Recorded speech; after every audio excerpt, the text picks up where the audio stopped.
pair. So I'm just waiting for CatsPlayGo to arrive. He's kind of stuck in traffic right now. But we're going to be having our second Jubongo match. And yeah, I'm going to try my best to pull out a win this time. And I'll take black, so that should be interesting since I haven't taken black against him yet. So yeah, so we're just waiting a few minutes. I guess in the meantime, I'll just look at the game one. So this seems to be his favorite opening move as black. Maybe not. But he definitely plays it a lot. And so it's interesting. I'm kind of tempted to play it once against him sometime, but not this time. I'm just going to play like myself. We are not joined by the slime this time. I accidentally killed him with fire this time. No, actually, he's like in class. He's not skipping class this time. He's off in slime school.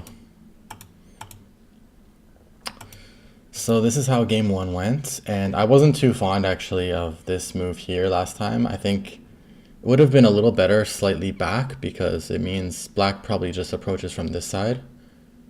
And the technical continuation would have been something I like better, but also approaching on this side means he's approaching on this really low side that I don't really mind him developing on. So yeah, all in all, I think I would do this a bit differently, but it wasn't really a mistake per se. I think at most it loses like 1% chance of winning or less, I think. And here I should have trusted my instinct and played the pincer. Definitely better. But I played something that looks like it makes sense and something that I would probably I wouldn't be surprised if I was going to teach this if this was my student, because normally you kick in this situation to make black over concentrated and make good use of your stone at R11, but in this case it's maybe not the best. But of course, you know, even when I checked Leela later on, I think Leela is okay with the kick actually. It's more like the continuation is not so good. So first of all, it's probably better that I play low here instead of playing high. I wanted the extra pressure on black, especially with my group being potentially weak as well. I need that extra leverage in the fight, but I think, if I recall correctly, I think Leela prefers the low here a bit too, and you know, looking back at the game, I prefer it as well. So yeah, sometimes when I've played 2 games so far with CatsPlayGo, 1 Jubongo game so far, I may be not caring about territory enough, especially against him. Yeah. Because he kind of, purportedly, as well as from what I can see, he kind of avoids complicated fights when he can. So it doesn't really give me that much chance to use my influence or my high positions. But basically, once I extended here and black walled off on me, because both of our groups were kind of weak, the difference of him walling off on me like this, especially finishing in Sente as well, I think that was probably one of the biggest differences in the game that made me not have enough. Like, I think already black is probably ahead, like, at least 5 points or more.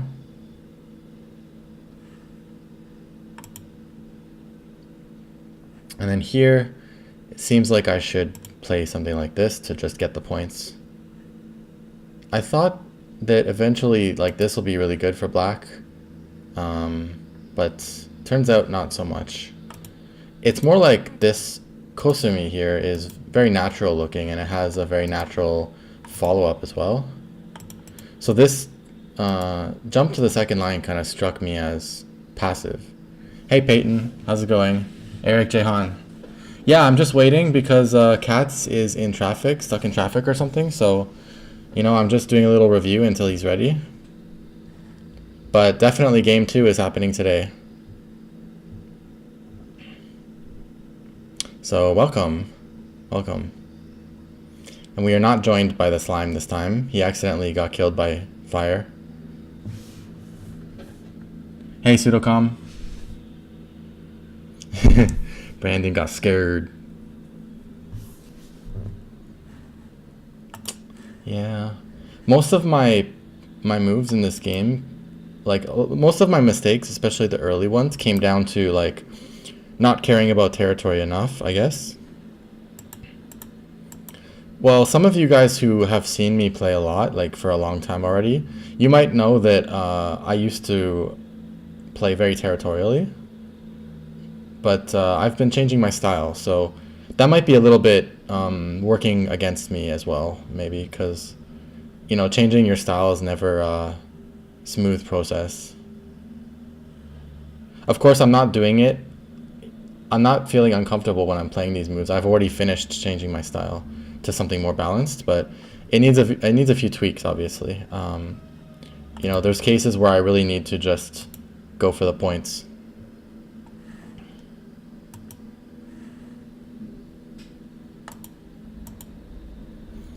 Leela agreed that when Black played here, it probably lost Black some points because there was a bit of a downward spike for him when this exchange happened. But Black was still in the lead, I think, because of the beginning. And seems like I didn't play the absolute best around here. I thought this would be good for me because it fully kills off his M3 stone as well.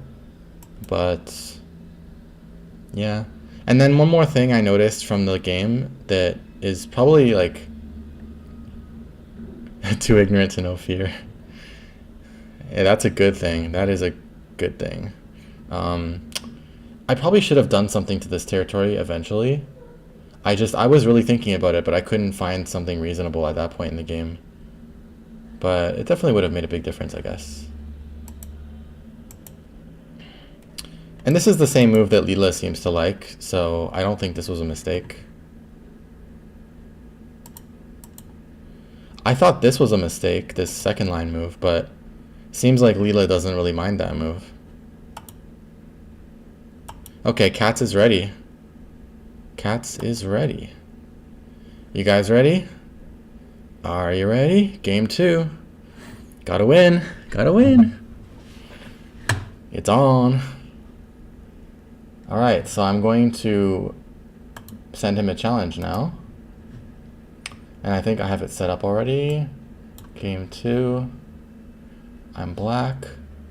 Let's go. So how's the audio anyways? Yeah, we'll have a good game. Hopefully. Try to make sure not to mess up too hard in the beginning.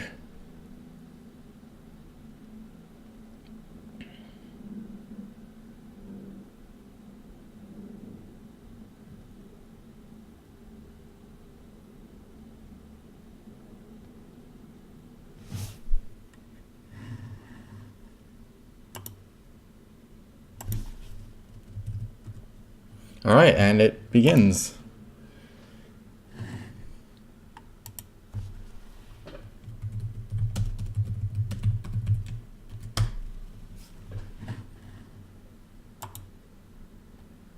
Now let's see how he plays as white.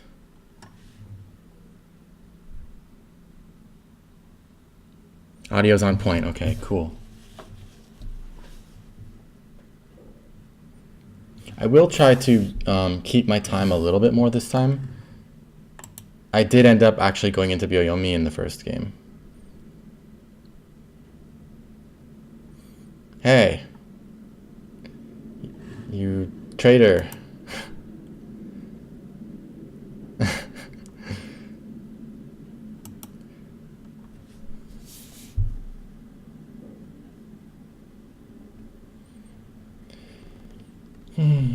So I'll talk more about my game plan, so to speak, a little later. I mean, you know, it's important to just play flexibly and make changes at every turn. So I don't exactly have a solid plan, but I have some idea anyways.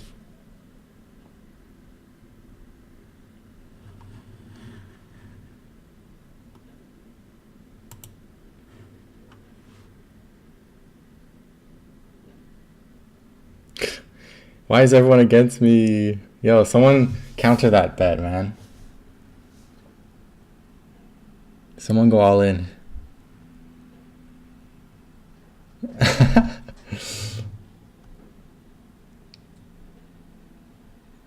Lesson time, awkward.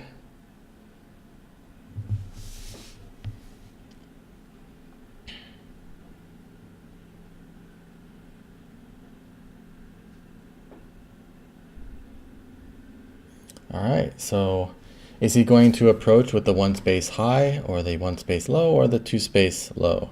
Okay. Well, I already know what I do here. Now, is he going to avalanche, or is he going to Honey on the other side?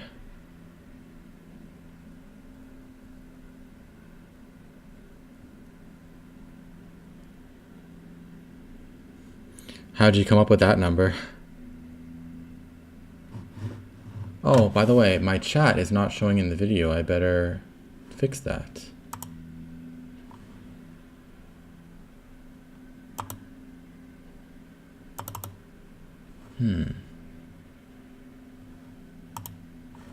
Why is this?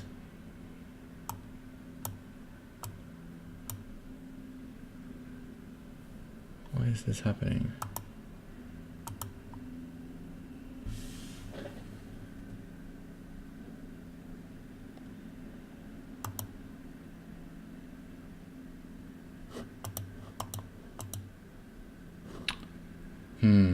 My chat window, it's not showing.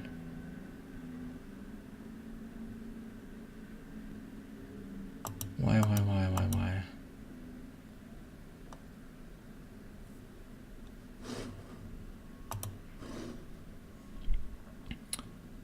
This is not good.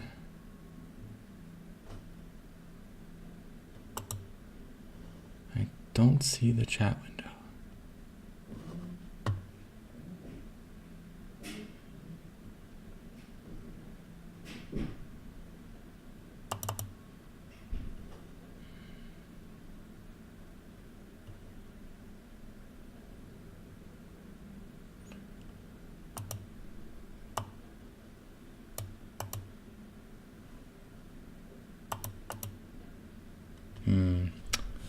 That's so strange. I gotta fix that.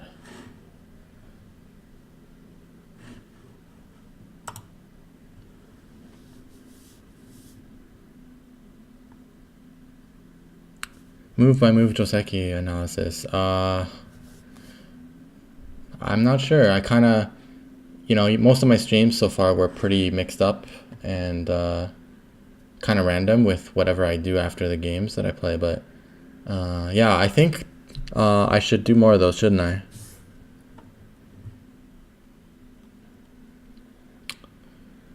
So I can extend. I can also think about this.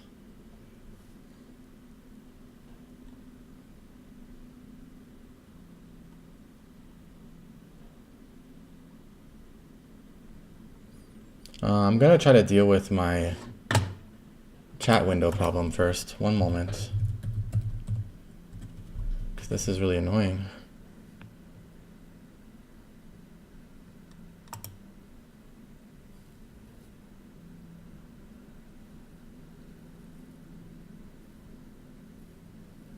Okay.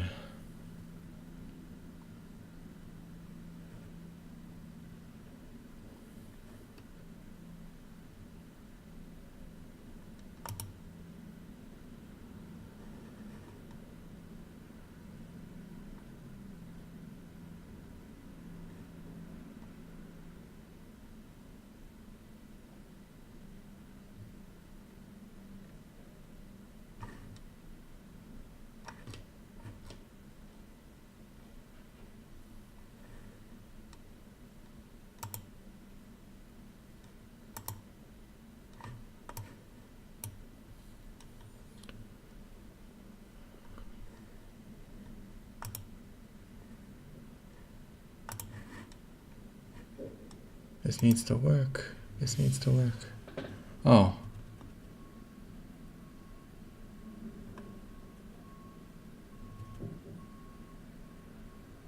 I'm seeing chat now. It's promising.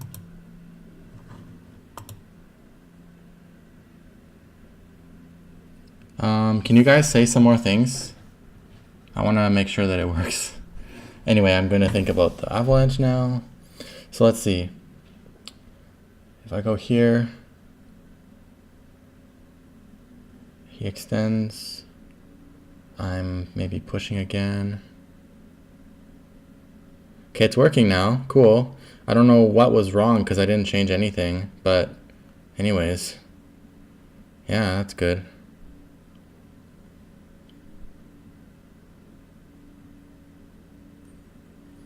Okay, I could take Mad Cash with this kind of move.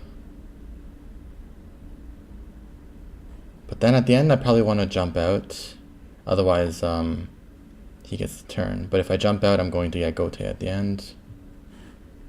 So maybe I'll just keep it simple like this.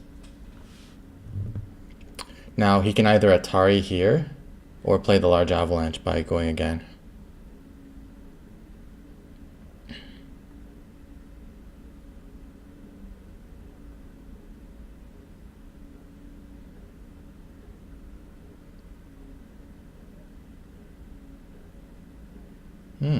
Oh, I noticed Shu or someone. Well, actually, I don't know what's the right thing to call him. Shu. Anyway, Steven has put a banner up for our Jubango game. That's cool. BenKyo / 2 Cats Jubango round 2.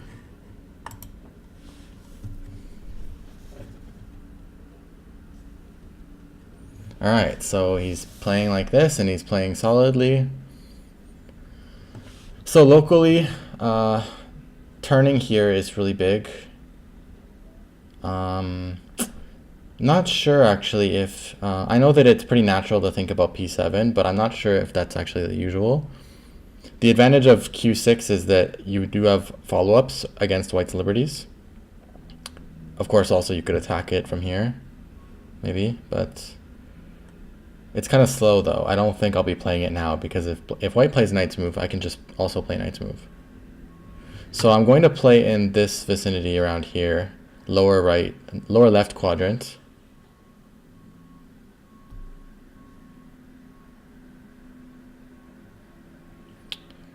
If I approach here, of course White's going to pincer around here somewhere.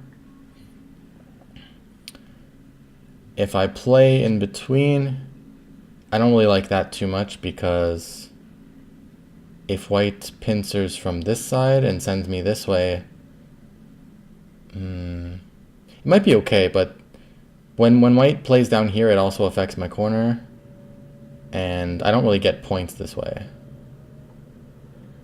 I don't really want to give him the chance to get ahead on territory. So I kind of want to play a cashy kind of game this time.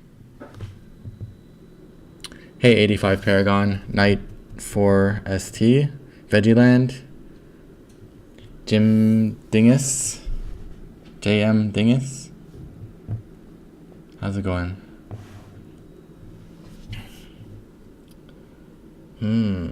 What do I do?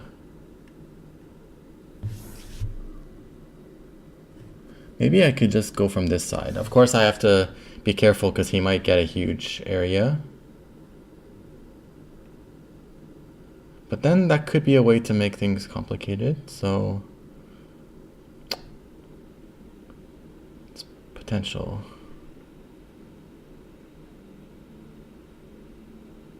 Yeah, I don't really feel like playing here. I'm not going to get any territory.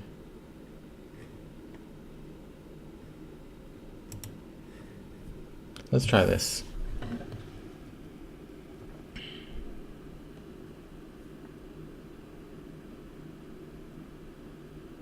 I have some tournaments coming up.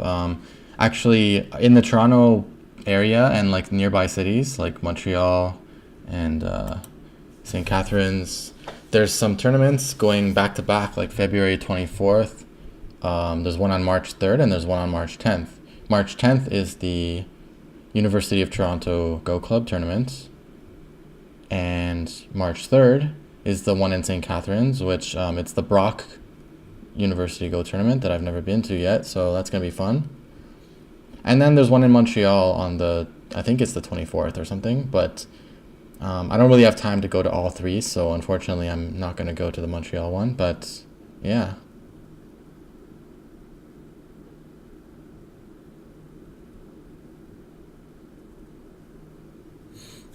And then I'll be playing in the Creators Invitational, if any of you guys know about that. It seems to be, Xhu has been talking about that. It seems to be a tournament, meant for streamers and Go content creators. So that will be interesting. I'll definitely stream those games.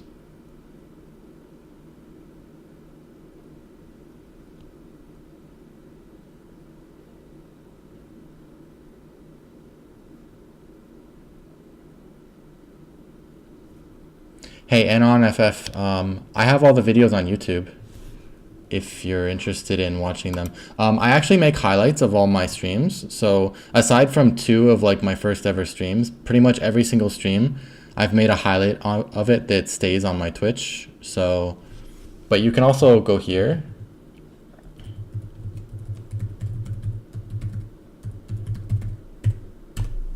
There. And yeah, I finally have a proper YouTube URL because I hit 100 plus subscribers, finally. Small milestone. Oh, interesting. Oh, he's playing the large knights move. I mean, I'm pretty sure I'm going 3-3 on that. I'm kind of tempted to shoulder hit first or something like that, but no, I probably won't actually. I think I'd rather just get the points. Hey, Creakers.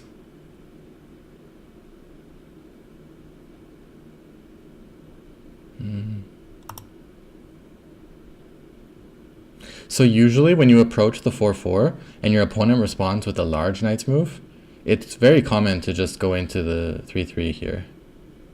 That extra bit of space makes a pretty big difference. And also the white being less connected means you can threaten disconnecting white more. So now I gotta think, okay, do I push here or do I just turn here? If I play here and white hanes, I will connect and white will connect and I'll play here. And then white needs to play one more move to connect up and also, help this territory potential here. But of course, if I play here, white could switch directions and turn here. I would play the tiger's mouth, and white would Atari and I would fill. This would be slightly over-concentrated here, though. But white would be able to take Sente and not have to fix a connection problem. Hey, ScatBX. ScatTBX.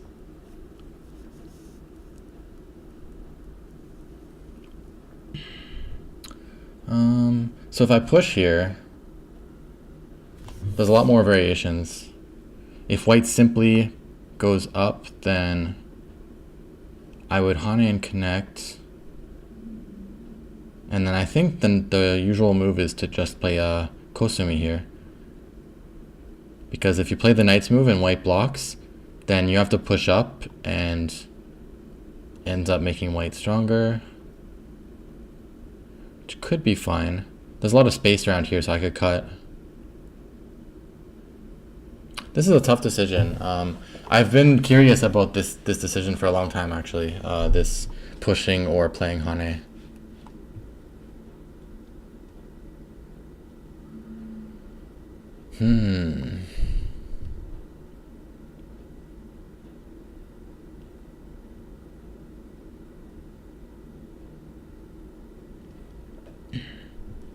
It's a pretty significant difference.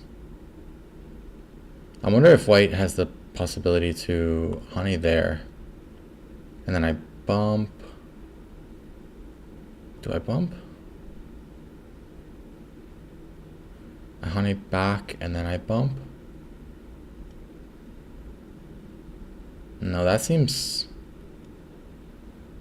bad for white, probably.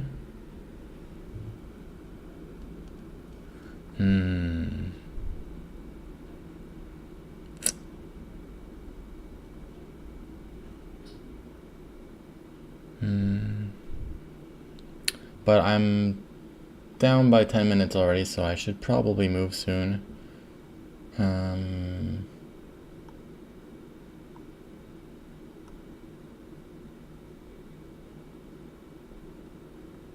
Also, when I play Knight's move at the end, it kind of helps this area get stronger. But I'm going to push because I think I've seen this more. In fact, I'm probably the only one I've ever seen play the b4 move. Because the b4 move actually made sense to me because of the way it finishes with e2. But ever since some time ago on Taijam, I started to stop that because I don't really see it in pro games or just other examples.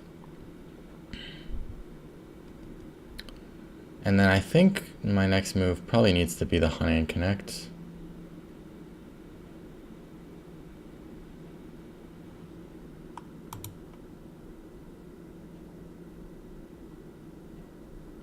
And this Sente variation, yeah, this extend is expected because I know he's going to try to get Sente. And plus I have a approach stone nearby, so if I am able to cut him, it's potentially a bad idea for him.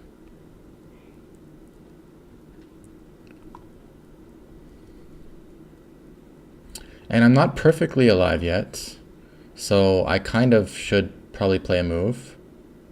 And it should be either here or here. What I don't like about this is if he attaches on top and I push and play here, I do get a pretty big corner, but then it also solidifies this. But since I get to play here first, maybe that's okay. If he blocks this way, then I push up and, well, I could try to start a fight pretty soon, I guess, with this cut. Of course, he can also Tenuki this. I think I'm going with this one. I do kind of feel like I'm doing something wrong because I haven't really seen this shape happen much, but, you know, should be okay.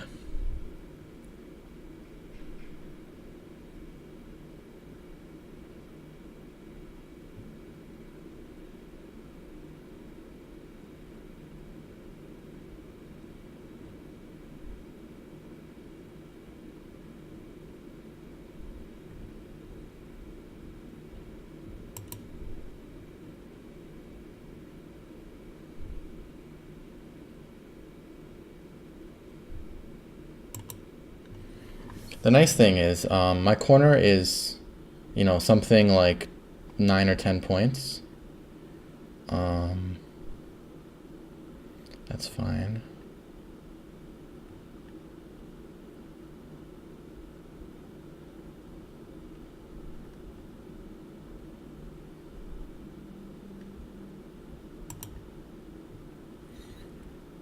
And then I have another similar amount of points over here, almost, so not too far from 20, maybe it's like 15. And white did give me 2 different corners in order to get this territory here, so maybe it's okay. But I don't like that white's kind of efficient looking.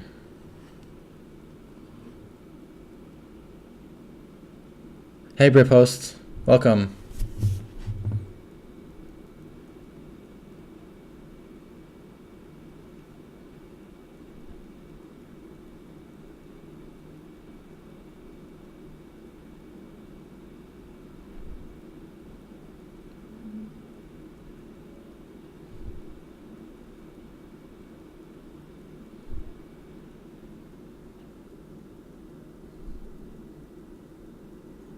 At least I get Sente this way, but I don't know, he's getting a lot on the bottom.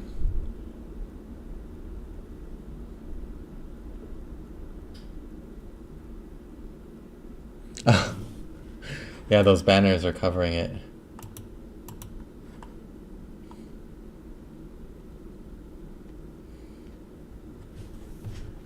But I'm glad that those banners were put up, at least the stream one.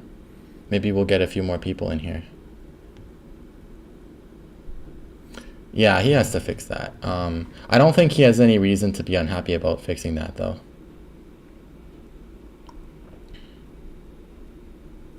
Now, instead of c6, you definitely need to connect here. Because of like the number of liberties and how low some of these stones are to the edge, it's very, very important to connect h3.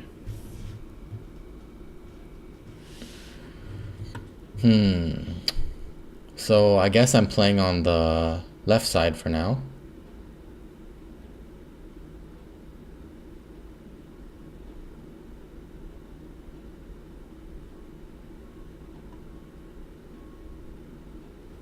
I wonder if I should start with this. Or maybe the better order is to play over here first.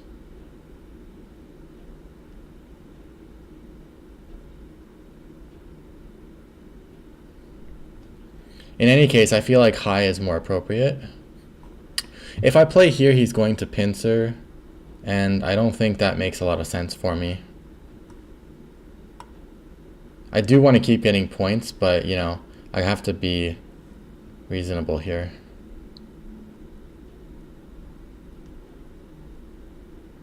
I'm going to try this one.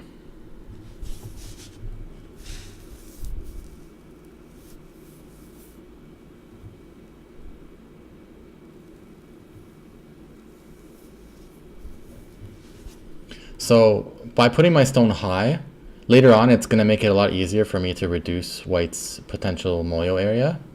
And even if I play b6, white can still hane under or even just a5, and the points down here are almost non-existent anyways because of the way white can reduce them. So considering especially also like how much potential white could potentially make with the bottom expanding into the center, it just doesn't make sense to me to play low. So, but yeah, if I approach white, he's definitely going to pincer, maybe around here. And that would just work way too well with this. So for a little while, at least in this area, I need to not focus on points and just get a appropriate position to counter my opponent. But luckily I am ahead on sure territory, and that was kind of my goal for this opening. I do kind of suspect that somehow I did something wrong in the lower left, but I don't think it's too bad, and I'm not even sure. What I do feel is that if I were white, I wouldn't be feeling too bad, but yeah. So I'm kind of expecting white to play a checking extension around here, especially if he is like very territorial. There isn't really a whole lot of attractive moves on this side, I think. And then if white plays around there, I'll consider playing on top, but other than that, I would probably play this and then jump. So this is a pretty important point actually for developing the moyo. Yeah. But at least it's a two-way exchange, so I'll just play here. It's not a sad move to play.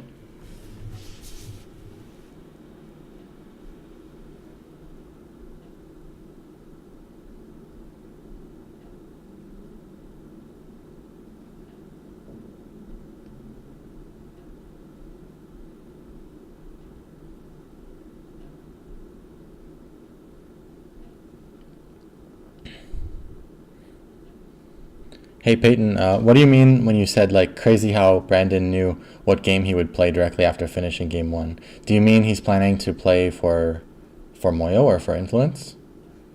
I did kind of say a lot of stuff last stream about thinking he's super territorial, so that might be part of it. Although I would correct that now, and I think a better thing to say is that he has a very good sense of points. I mean, as long as he wins with it, you know, you can't really say he's too territorial. There's still, although I still had my doubts about certain moves, I mean, AlphaGo and the other new AIs are kind of throwing everything out the window, right? So, you know, classical Go theory is kind of irrelevant almost.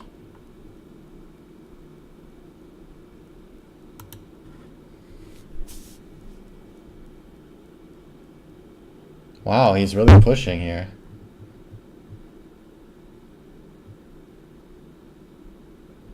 It's not exactly something I can Tanuki, and playing Hane now, I don't think it works well for me. He can cut, and if I Atari him down, I would have to fix this. Yeah, that looks pretty not so good.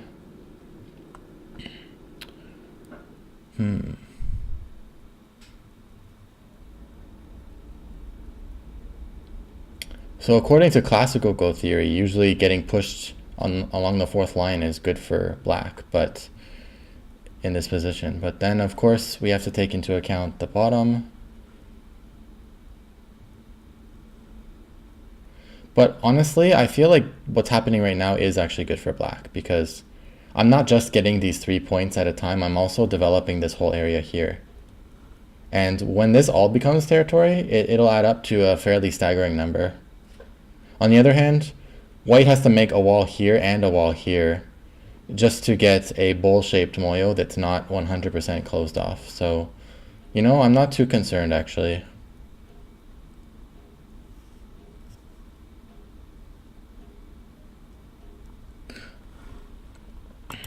Well, Peyton, if you mean that Brendan was planning to play this kind of wall moyo influence kind of game, it's really easy for his plan to work now because I'm deliberately going for a territory game even before I started playing. But I have faith that Brandon, you know, if the situation started to go too much against his plan, I'm sure he would change it. Like if I was playing ridiculously counteractive moves that aren't even good moves, but just trying to make him not moyo, then of course he would change it. But I'm not. So yeah, I don't think I can Hane here. This is like pretty basic. Now, will he push again? Or is he going to like suddenly invade? I think more likely he's going to start doing things on the left side now.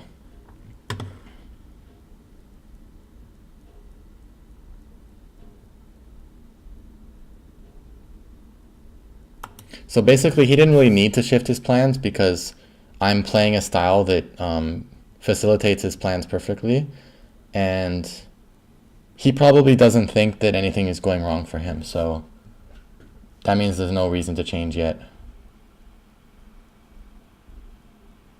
Yeah, I mean, he's a strong player, right? Flexibility is like the #1 skill you need to be a strong Go player. Or at least it's up there.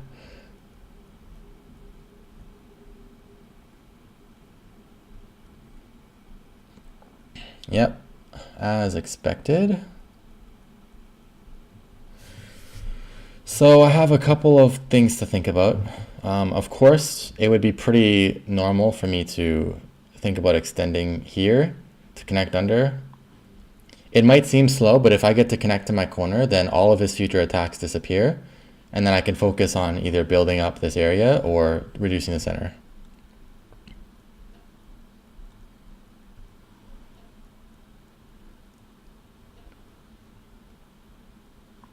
So there's this one, which probably should happen after this one, but I do have to think about what my plan is if he Hanes now, when I go here, which might make me want to just play here first. And then, of course, there's like moves around here, like this one. But then if I play this one, he could try something like attaching here and cutting, cross cut, and I don't really have a ladder, so it would just turn into a crazy fight that looks like a good fight for white maybe because of this area and how weak I am over here. So I don't think this is appropriate, although locally I definitely would want to play this. And this is probably too slow. So yeah, I think I'm going to play one of these two moves. So, if I play here, and he Hanes, then I either Hane back, or I connect under. This move would be too bad, especially since I don't really have two eyes here anyways. So if I connect under after that, he might extend, which would be maybe okay. If I jump here, it gets less base, of course, but it does reduce his moyo a little bit. And then I'll have some kind of peep around here after and jump. The risk is maybe higher because I'm completely baseless. And I have to think also, what if he peeps here? If he peeps here, probably it's a bad move. Should be okay.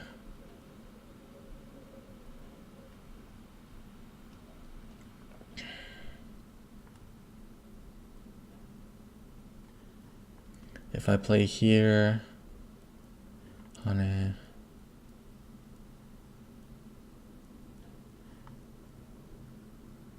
If I play here and he clamps or turns. If he turns, I'm probably fine. If he clamps, yeah, it doesn't seem like a good move. And then I just run into this. If I go down and I Hane him back when he Hanes me, he can cut. I can Atari. And then go here. Probably bad for him to cut. So he double Hanes and I Atari. Go. That could be good.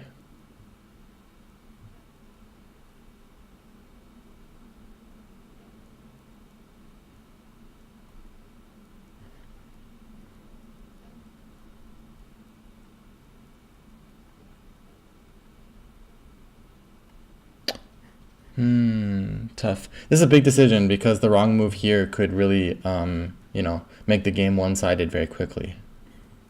It's pretty important to identify the critical moments, and I would say this is one of them. It's one of the maybe first critical moments. At least the first one is obvious to me. And I do have the luxury of lots of thinking time.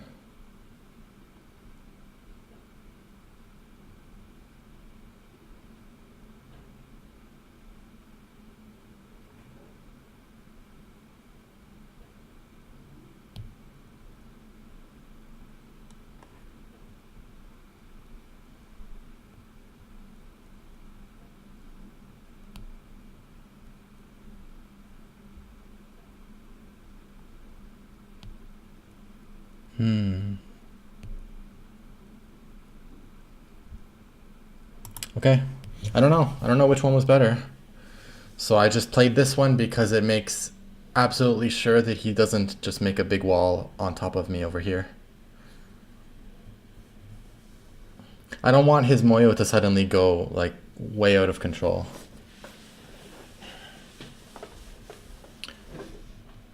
But yeah, I didn't really know which one was better between this jump and the b6, but clearly I thought this one was slightly better. Tough choices, tough choices. I was pretty much as in the dark about that as any of some of you non-Dan players would have been.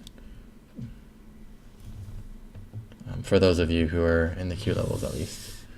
b6 looks very weird to me. Well, b6 is just delaying the inevitable because, hey Baduk Bomb, yeah, game 2. b6 delays the inevitable because I still have to run out anyways once white disconnects.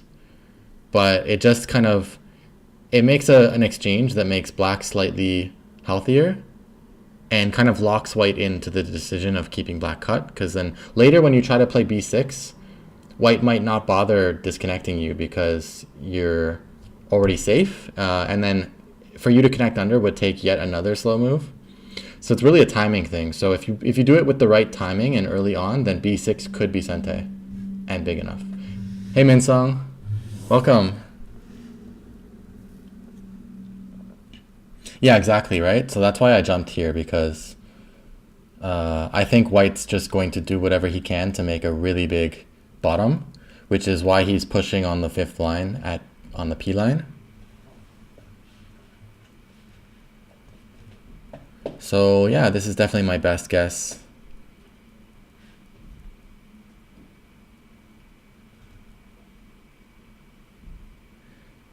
Minsung is a very strong player. You guys can, if he's, I don't know if he's sticking around, but you guys could try asking him questions.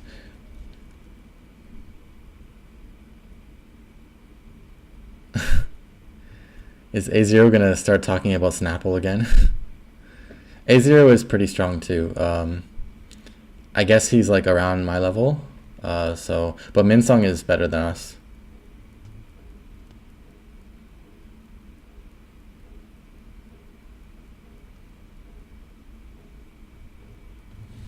Okay, so he played a relatively calm expansion move.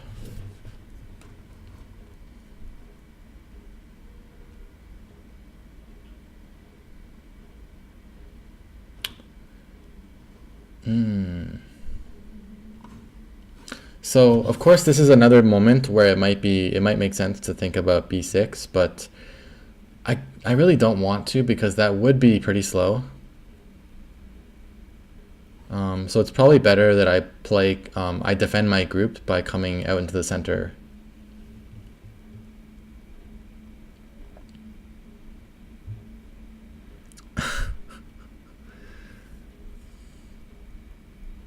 You know what I noticed about my stream is, the last stream, like everybody had a different color with their name in the chat, at least the way it appears on my stream, but this time it's all red and it used to be all blue. I don't know what's up with that, so I better fix that, look into that later. Very strange. Especially when I'm not doing anything with the settings, so it shouldn't be randomly changing like that.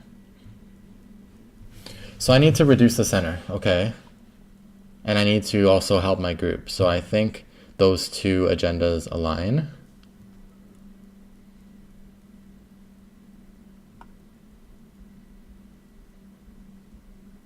I do always have a peep here. So that means that a shape like this might even work.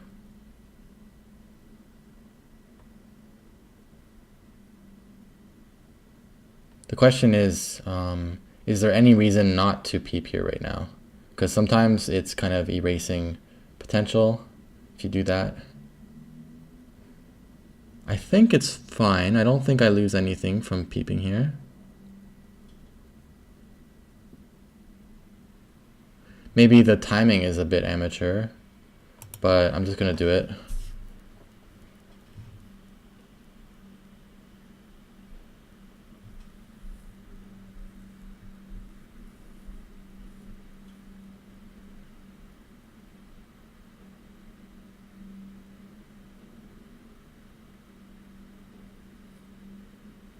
Okay.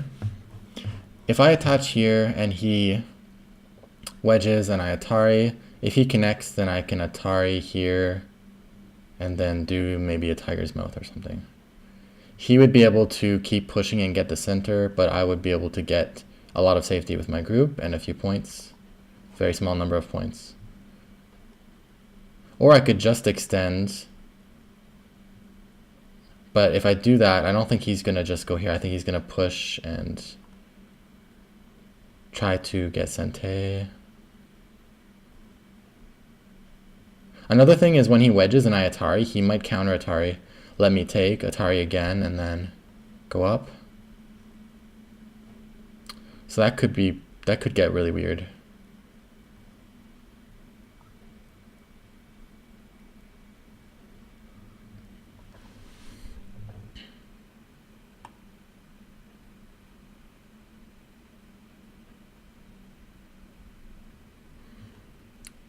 So something like this feels about right to me.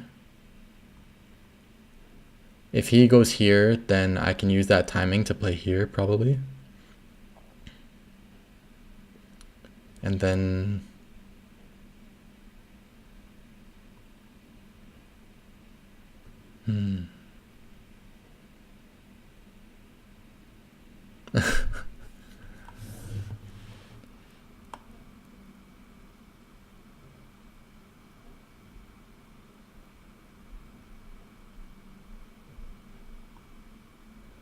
If I go here and try to Hane, then he can push here.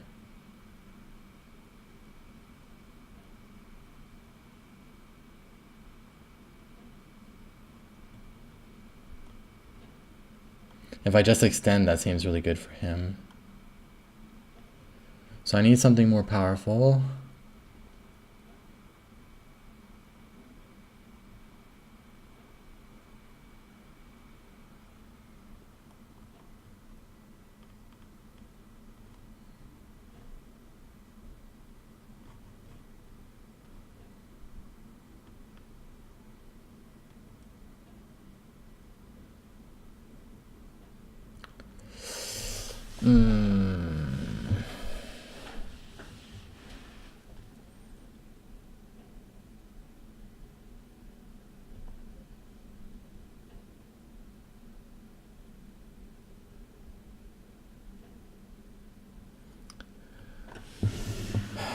This is tough. This is tough.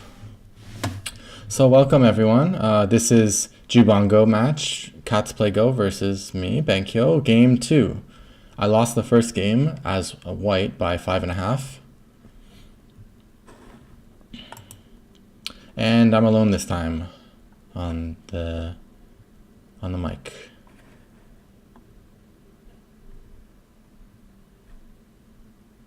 So sad.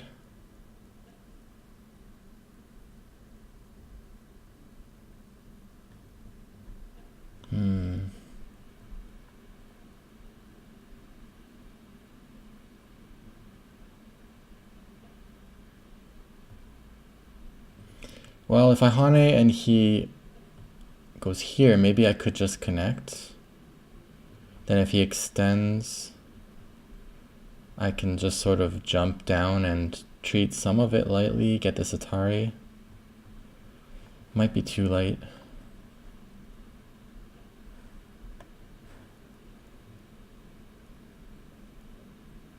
Or can I just Tanuki now? That would be probably overplay.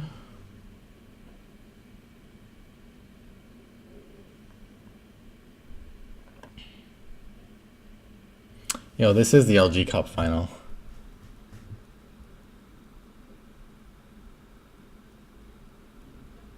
Lead Gamer Cup final.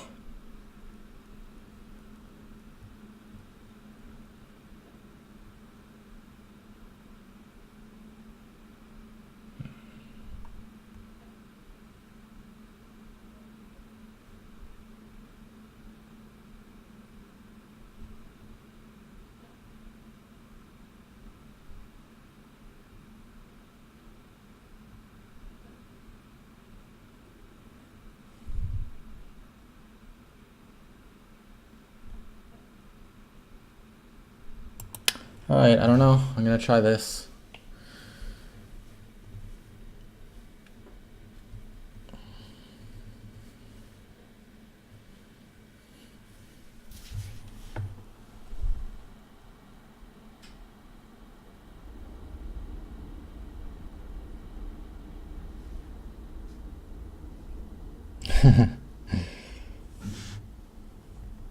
Hey, some of the names are blue. Is it just because that one is Japanese that it's showing up blue? That's pretty weird.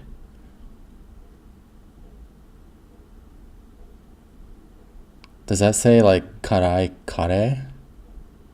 I'm just guessing it's karai. I'm not very good with kanji, but I know that that probably means spicy curry.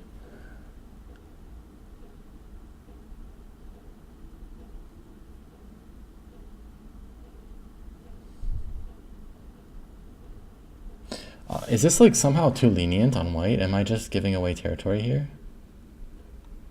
I don't know. My group seems pretty weak though. And then white can expand quite a bit more if white gets to attack me if I Tanuki.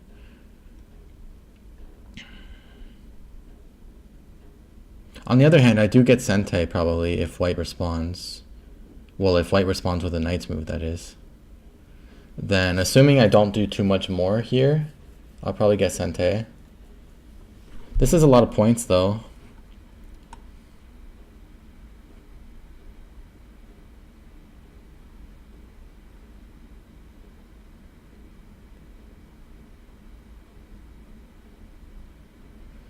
So white has like 45-ish points here if he plays. And, you know, Komi, so that's like over 50. And then this. I have 10.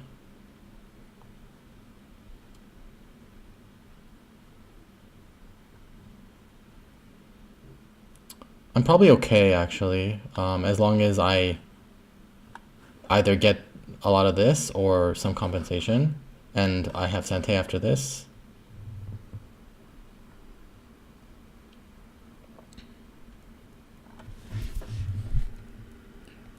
Kare.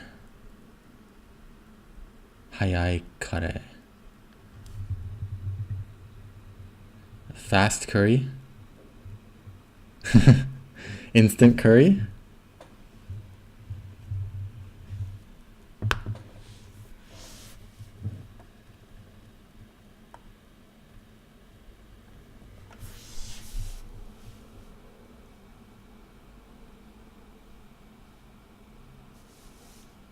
Oh, Minsong, you mean you like this move?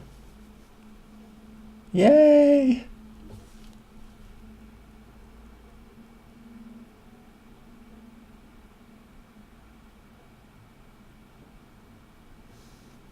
Yeah, it took me long enough to come up with it, though.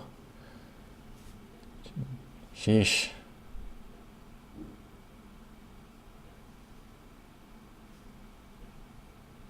That was like a really high pressure moment for me because it feels like a very critical moment. Cool. Good, good, good. I do feel that black is okay in this game because most of white's points are just piled up into one territory, and it no longer has a whole lot of expansion potential anymore. In fact, white might even Tanuki now, I think. If I were white, I would be strongly considering either coming into the the right side by doing some kind of attach to the corner or something, or F17. If I were white, I would strongly consider F17 or invading the upper right.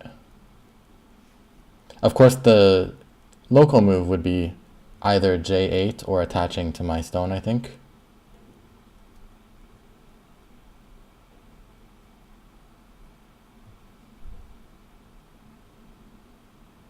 Curry, hurry.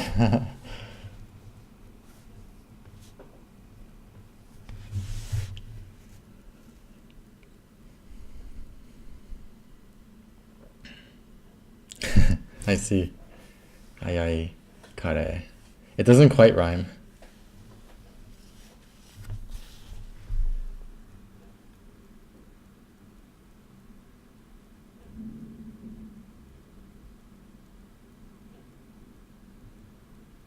That's what I expect, Minsung.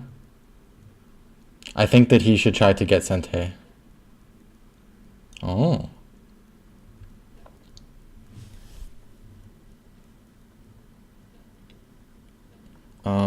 If he had attached at H8, I was planning to risk it with the Hane. I think. If there was an opportunity, would you give this kid a pros?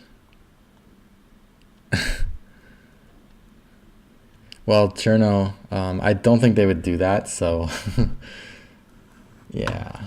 Okay, this is interesting. This doesn't feel like, I mean, of course I don't know how Cats plays, like I can't act like I know, but I want to say that this doesn't feel like a Cats move. But hey, maybe he agrees with what I was saying, so he's not trying to build the Moyo anymore.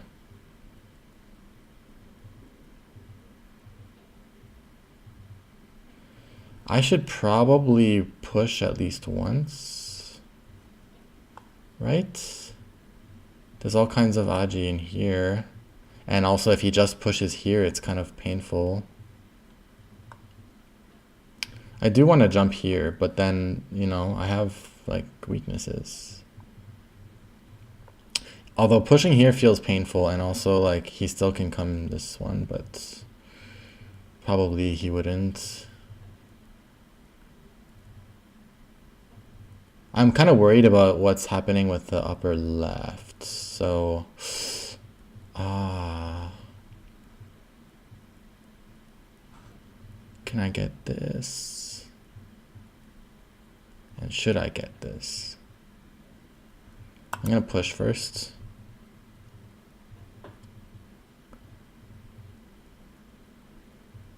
I kind of like the flow of this game though, because I feel like this is exactly the type of game where I can try to hog all the cash, and depending on what Cat's style really is like, it might make him uncomfortable. Of course, this jump looks really big, especially if White could do it as a Sente, which he kinda could, maybe. It's not like 100% Sente maybe, but I have follow-ups too after I play here, so I think it's quite big. And I'm also thinking about suddenly coming up here like a 3-3 invasion or an approach. I'm a little J8. Yeah. J8 feels really proper and big. But then I'm really tempted to just hog cash from him, like by coming around here. I'm a little bit worried what happens after he plays either F17 or E17. Maybe I shouldn't be. Maybe that's just greedy for me to think that way. Because if I eliminate like almost half of this territory, then he just has this and that, which I guess is a lot. But then if I get all this, maybe it's big too. This is such a difficult choice.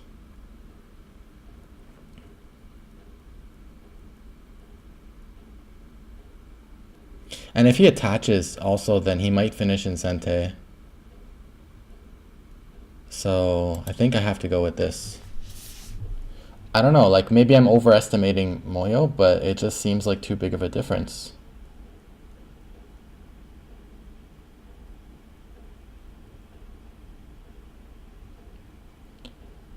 K16. K16 is okay, but if he plays K16, I can just go in, and if I play K16, then he can. It's actually pretty big for me because it's building my Moyo. But I think for White, it's not so attractive compared to something like F17, because he should want to secure that corner, otherwise he's going to lose a lot of points there. Oh, he responded. Hey. Oh man, he responded. That's making me a little bit excited. I don't think I have time to push here though. I think he's going to ignore me if I do that. Locally, it's still quite big to push here. Like if he gets to push up and it's Sente, that's at least another like more than 4 points. Yeah, good exchange, I think. You know, at the current rate, it feels like if the game stays simple, I think I can win. I really, really, really want to push here, but I don't think it's big enough anymore. So yeah, time to play over here.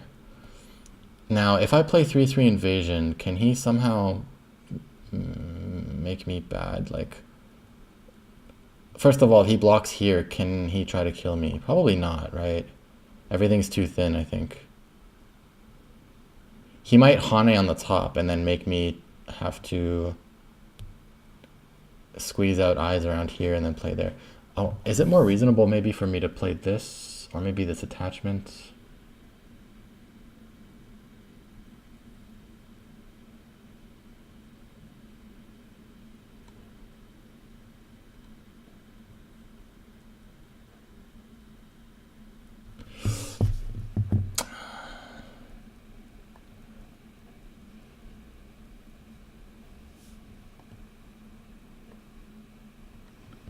Hey Helios. Yeah, I'm planning to win this time.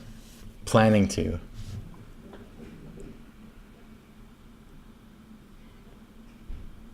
It's not the second game this week, but it is the second Jubango game. So yeah, I know that around here is the most important now. But where do I play? If I just play here, I'm worried that I'm giving him too much, like being too generous.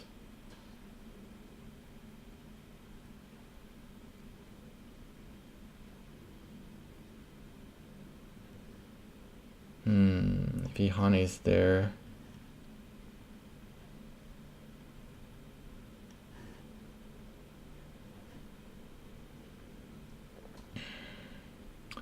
Darn, this is another really hard choice, I feel. And also, he could also try double Haneing here and make me get the Ponuki here. Probably that's okay for me, though. Because then it's kind of me between me getting the top stuff or me getting this stuff. I'm a little bit worried about him blocking here and then doing something to make me live in Gote here and then extending around here. If he combines that with an attack on this, then maybe this gets big.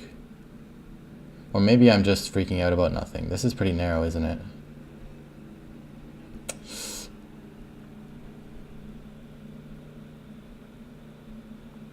Oh, I definitely don't expect a pincer. If he pincers, I'm going right into the 3-3. So I'm expecting the block right there if I play here.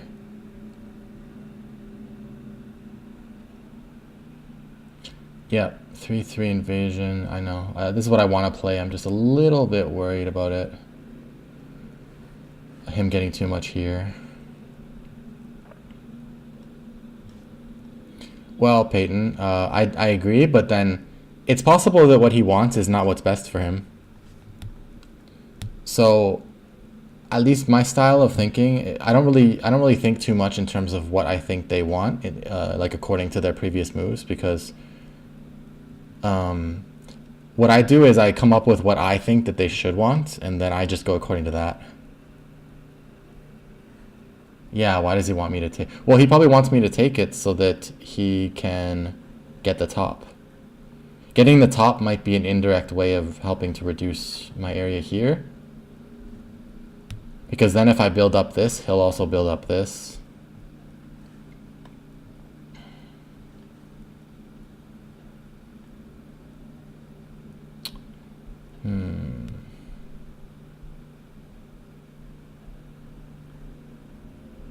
Alright, I'm going to do a bit of counting. So if I do this, he's going to have like 7, 20, no, 16, like 20 maybe.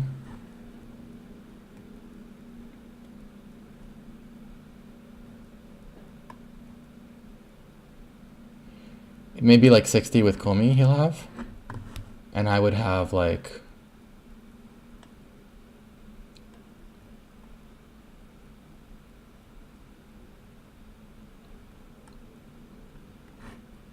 I'd be doing okay, I think.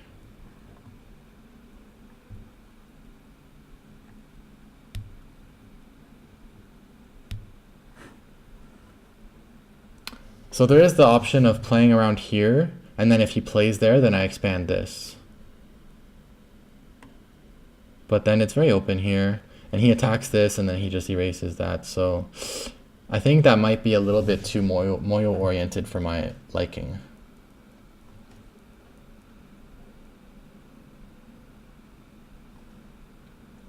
According to my count, I could just play here, and I think it would be okay. So it's one of these two that I'm going to play, and I better do it soon. Yeah, F17 approach is probably a good exchange. I don't really want to rely on a ko. Like if he plays here, and I play in there, of course he could try to powerfully just kill me, like with a move like this, if he has enough support. But I'm also worried about him just playing the ko. I don't really want to rely on a ko to make this under control.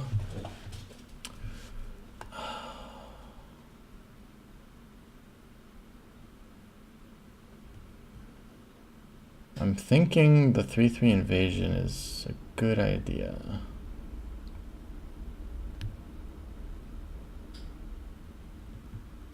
No, not here. After white has F17, it's a ko.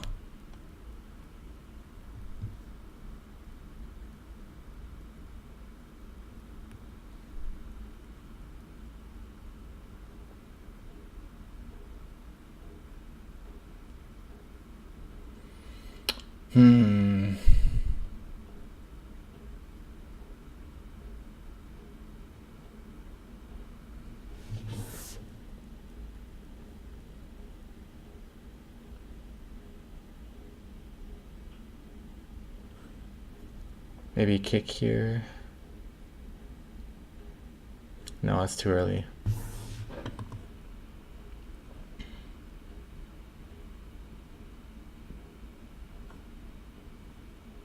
This feels reasonable, and this is just plain tempting.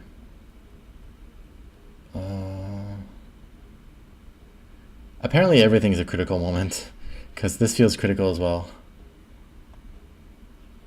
Normally I would have had to make a choice by now. Alright, I'm going with this. This feels somehow safer and better to me. The downside is he does become efficient with blocking off the corner and having such a long extension. But the upside is that he gets a little bit less use out of these two white stones here. And it makes kind of Miai out of me finishing the top or me finishing the right side. And so that kind of Miai can't be too bad for me.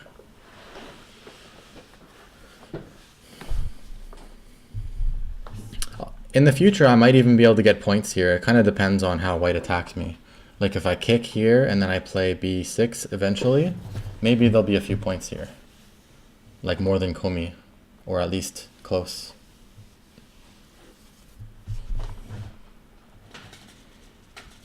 Hopefully I don't have to think for that long for any other moves, because that was pretty long.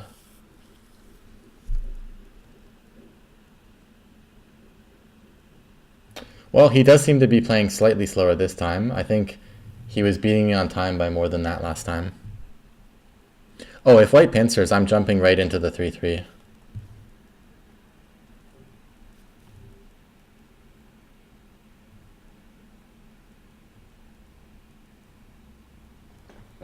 F16. F16, it might be okay, but you got to take into account how narrow your mini moyo there is. It's a little bit over-concentrated looking, in my opinion.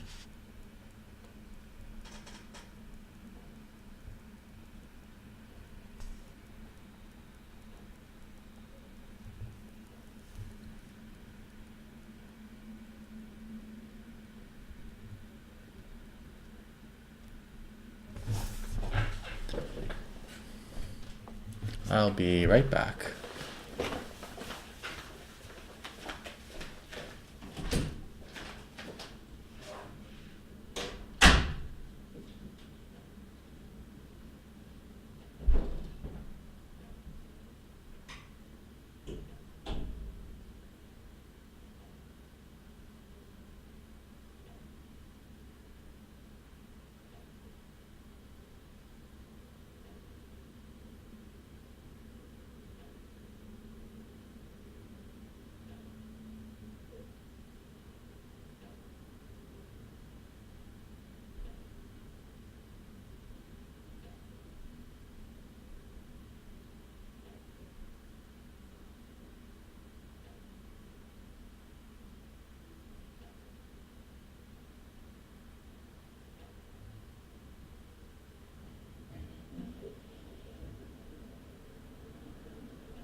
Alright, I'm back and it looks like I didn't lose any time on my clock.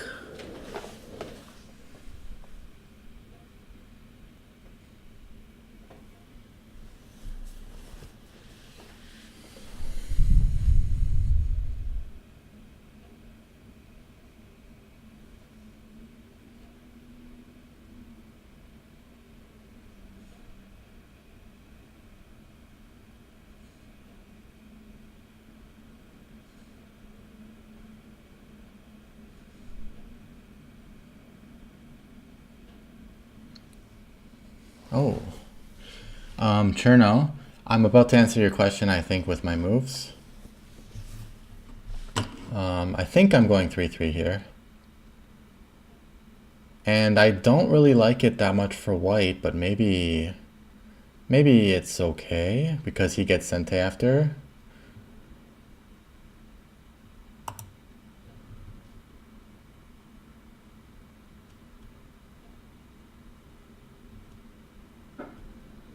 I think this might answer your question a little bit.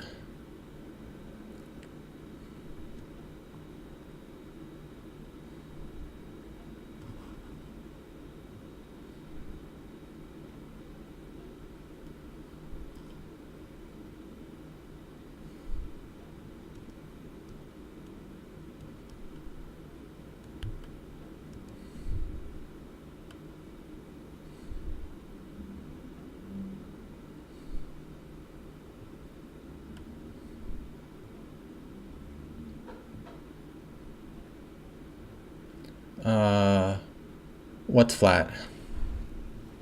You mean A0's drink?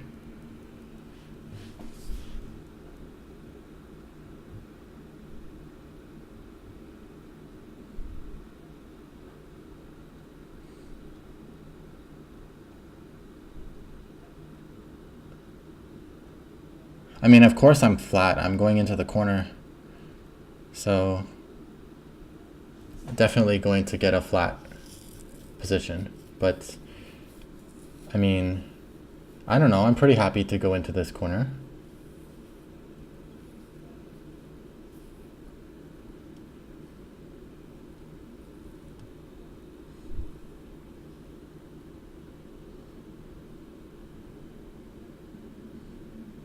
I think he wants to make sure that his stones at E11, etc. are going to be working hard.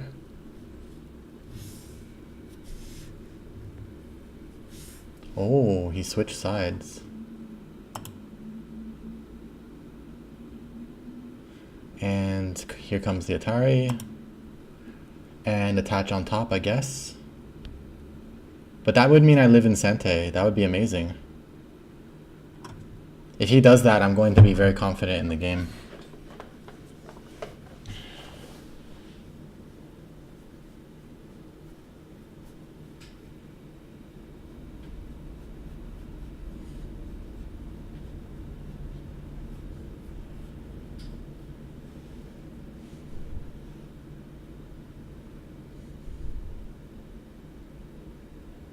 I'm feeling pretty, of course, like, you know, my sense of things was pretty wrong a few times last game, so I could be just losing it, but I feel fairly confident about this game right now.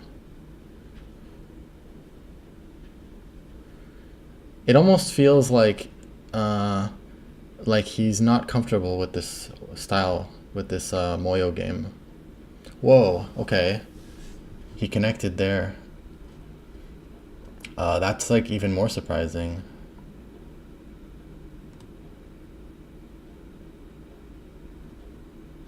Whoa.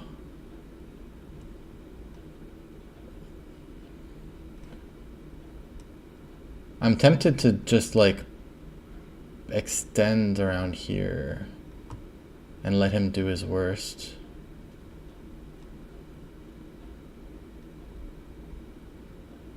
This is a bit surprising. I mean, he might play this and then go here and try to kill everything. But I don't think it can because I have moves around here. But it does seem like playing around here would help me if I'm not going to play here.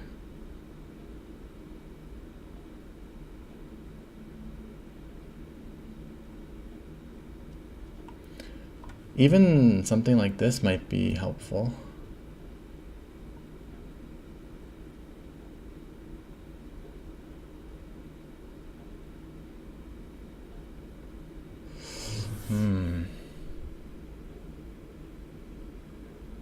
Thanks, Bug Kitten. Yeah, I'm gonna try my best.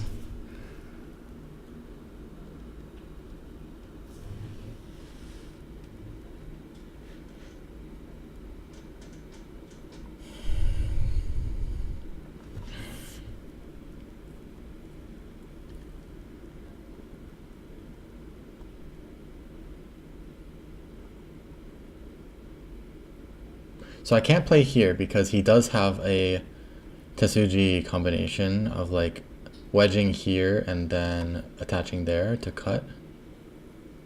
So if I want to come out, it has to be like this.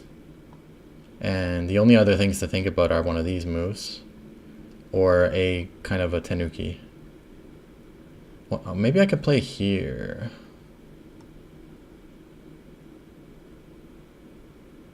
This looks kind of good, honestly.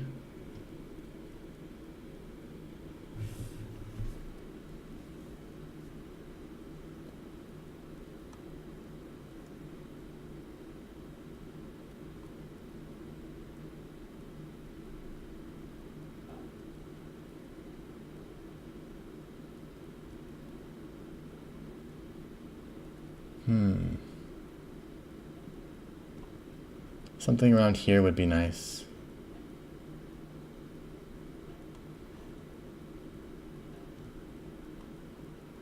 Gotta be careful though.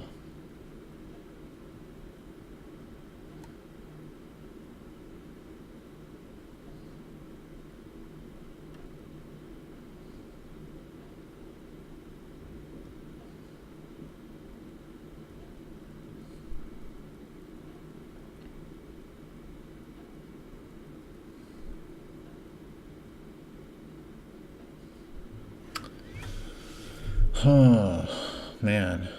So many novel situations. What's going on here? I do have to beware of him like suddenly trying to power kill me. Because locally I'm not alive without another move. But of course I'm not going to just make life directly. That would be too sad. Then his connect would turn into a good move, the one he just played. Or at least it would be very dignified, and I don't want that to just be a direct sente. That's just not cool, yo. I think I'm pincering somewhere.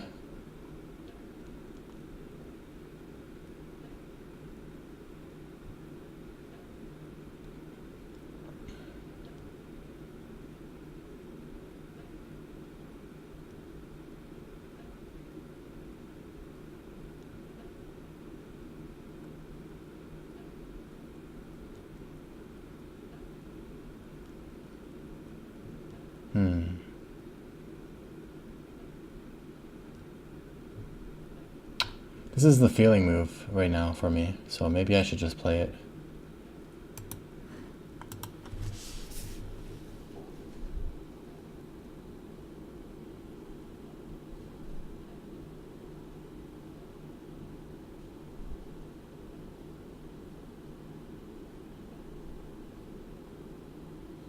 Plus, assuming there's no like epic disaster, it'd be nice if I could play the endgame without Byoyomi.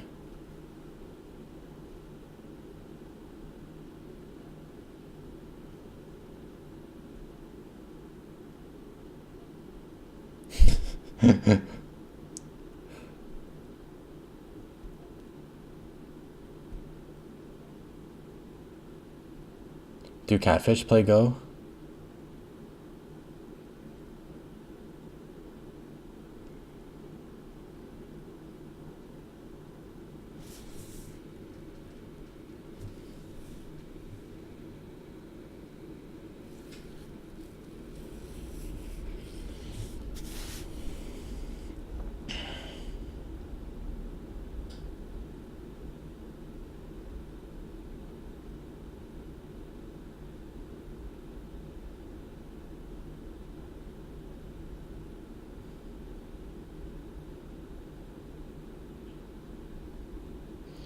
If you ask me, I think the pushes along P7, P8, I don't think those were good.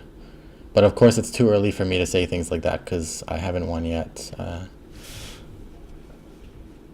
Clearly. But I'm just giving you my predictions. I'm sure Cats and I are going to be seeing what Leela has to say. I started using Leela recently because everybody keeps talking about it. So after my first Jubango game last Wednesday, I downloaded and started to use Leela. Just a little bit.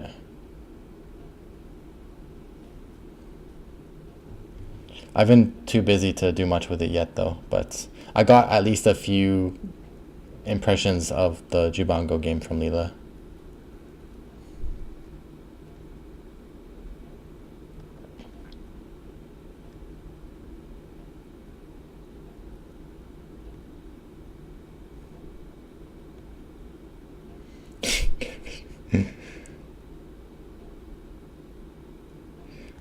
It has been, yeah. I can see which parts of the early game, for example, that you know, the percentage of winning chance changes. Yeah, and I'll definitely do it with this game too.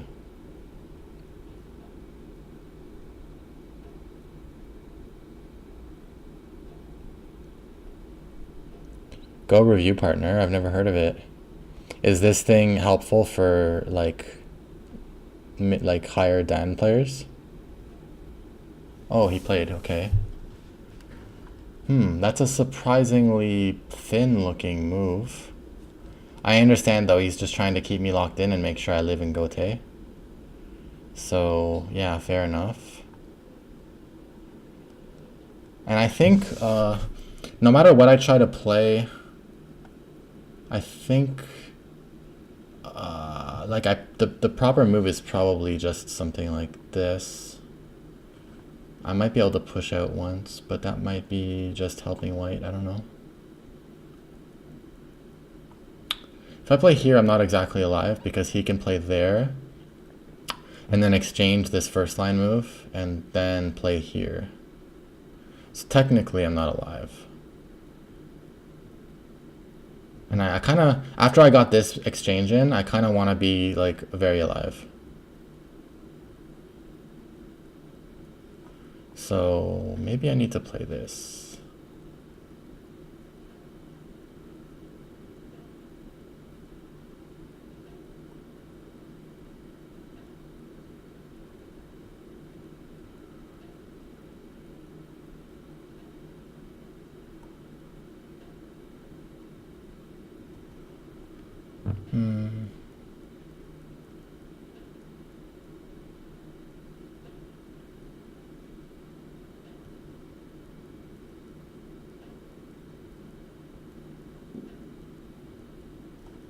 If I play here and he goes there, then he still has Sente on me. Yeah, I'm just gonna play here, I think.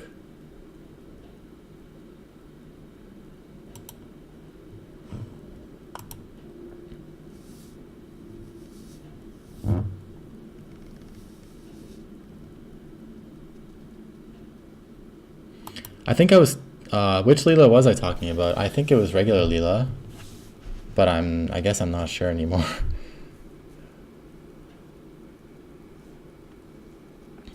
So I started playing it, right? Just for the lulz when I was with my friend, my roommate, I played the version where Leela tries to rank you. So first I started murdering it when it's giving me a bunch of handy. And then it was ranking me 6Q and giving me a few and I beat it, and then it ranked me 6 Dan, and then it played me even, but I beat it as well. And then after that it ranked me as 7 Dan Pro. And yeah, tried to make me give it like 6 stones or something, and that was pretty funny. But of course this was not Leela GPU accelerated, which I realized during the game. So maybe the non-accelerated one is really weak. And by really weak, I mean maybe it's like 5 Dan or something. So like not anywhere near pro level. Yeah, I'm sure GPU Leela is way stronger.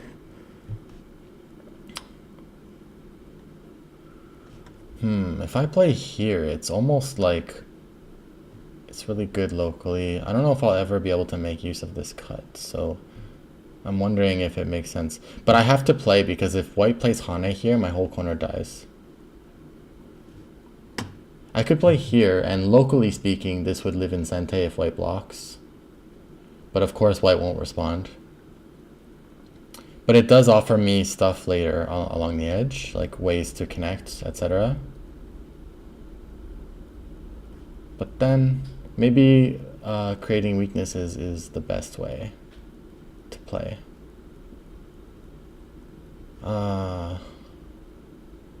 Choices.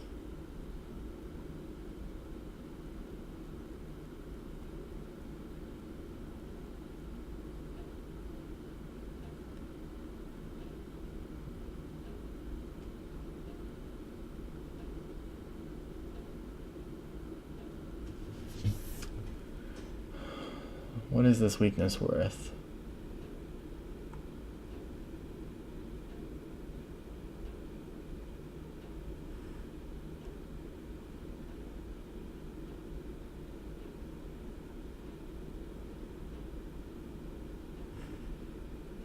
Well, anyways, I can find out later if this was a bad move.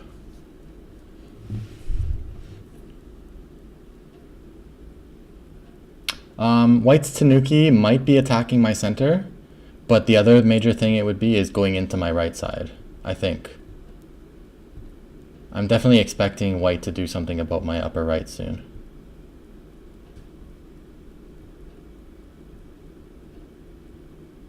Honestly, the Leela was kind of easy. The non-GPU accelerated one. Like, it wasn't easy to the point that it was like below 4 Dan or below 5 Dan or something, but it was easy to the point that I can definitely do it again. And it only took one game.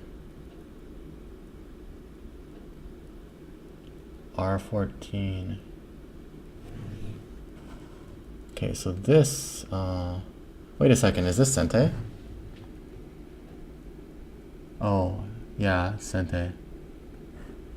Man, I got excited for a second, hallucinating that I had Sente.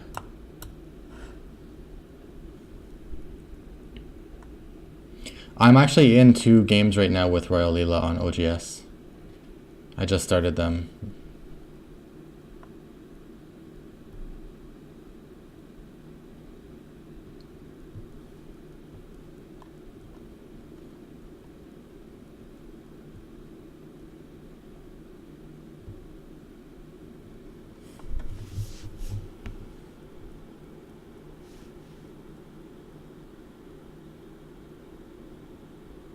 Royal Leela is the best Leela that anyone can play? Oh, I see. That's good to know.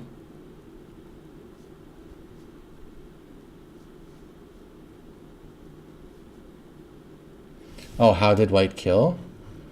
White can just play like E19. Or even, yeah, even just pushing here kills actually. I was just having a silly illusion for a moment.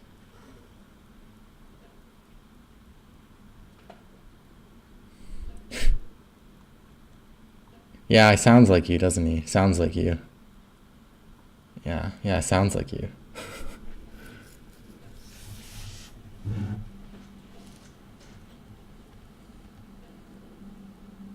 So I am down to 36 and a half minutes.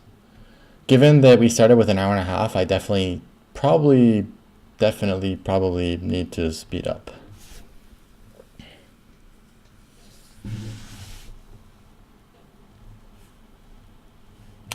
Yeah, unless white's gonna switch to attacking my middle or has something very, very powerful somehow planned on the top, I'm expecting him to come into the right side somehow.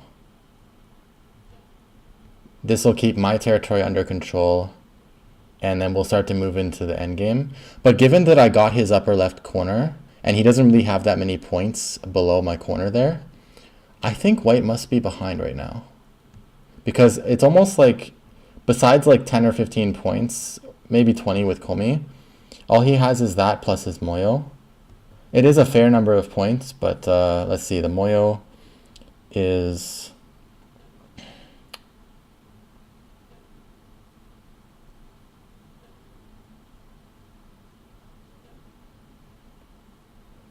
about 36 points, maybe.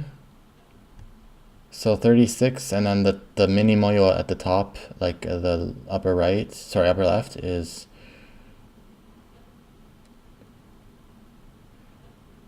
like 18 at most, probably less. So 46, 54. He has something like 60 with Komi, maybe a bit more. Something like 60. He might get up to like 65 and at most 70 eventually. And what do I have? I have 6, 16, 20, 38, 46, 50 something. And it really depends now on how white plays in the upper right. So it's still a very close game. I also need to increase my territory, my share territory, in order to have any type of security. And I think even if black is ahead right now, it's probably not by much.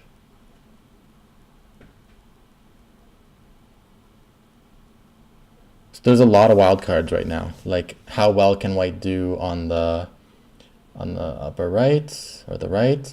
Will I get any points on the top? And what will happen with my weak group in the center?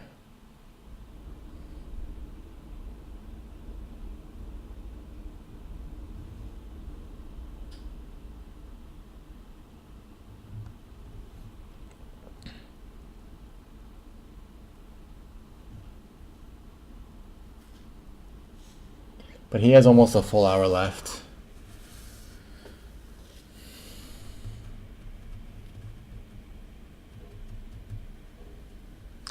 Yeah, white will live somewhere there.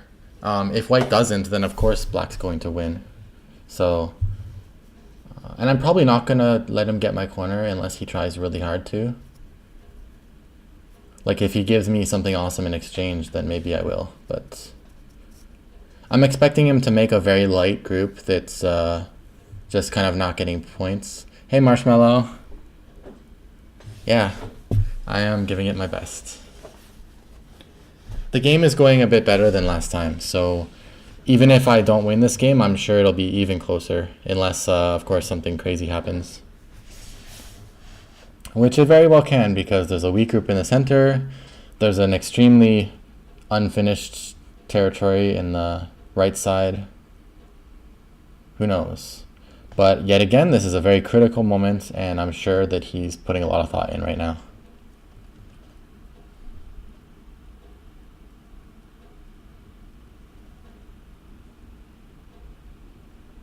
Yeah, P16, Q16, those would be pretty normal. Another one would be S16. This would be pretty normal.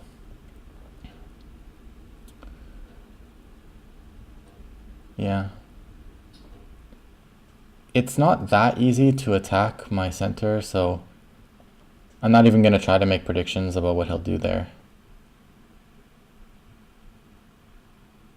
Nani?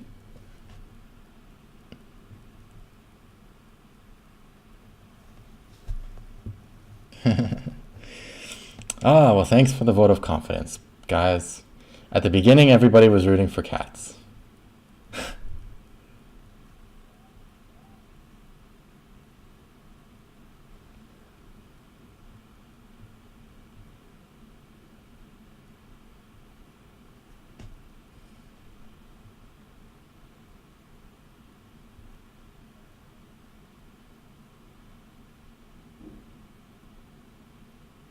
Thanks, Marshmallow. Yes, all I need is at least one person rooting for me.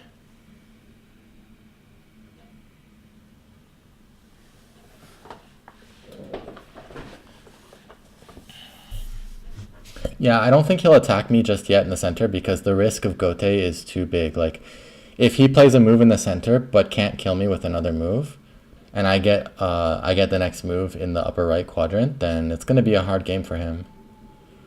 So I'm expecting him to just do something about the upper right for now.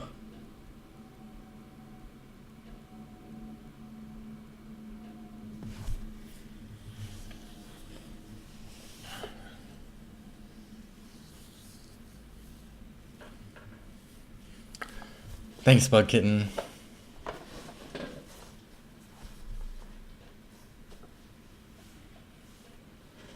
This feels like my only chance to beat Cats, because given like a combination of things, like maybe his age, maybe like how much he plays and studying and how much he's been improving, I feel like I'm gonna lose my chance to beat him if I wait too long. I do expect him to become very strong. Like, he'll probably be Taijam 9 Dan in a little while at the rate he's going. So I'm honestly not. I have been improving. I definitely have some like concrete ideas of how I have been improving, but it's a very slow process because most of my improvement has just been from like either the occasional tournament or because of all the teaching I do. Sometimes the process of doing that helps me as well because I end up having to explain things that I've never thought about in such detail. But yeah, so I have been improving, but not at the rate that he probably is. So if this Jubango were happening a few months later, I probably would just like lose almost all the games. Or maybe even all of them. But right now, you know, I think we can have a good match. I'll be content even with just 4 wins out of 10. I have the confidence to win the Jubango, but you know, I'll be okay with it if it's like 4 wins and 6 losses. I just don't want to lose all the games, you know?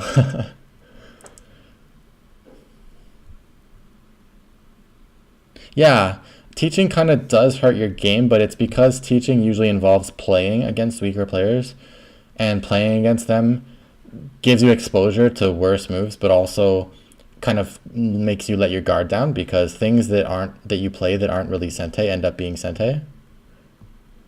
But I actually do think that I have derived some of the benefits that counter the cons at least a little bit.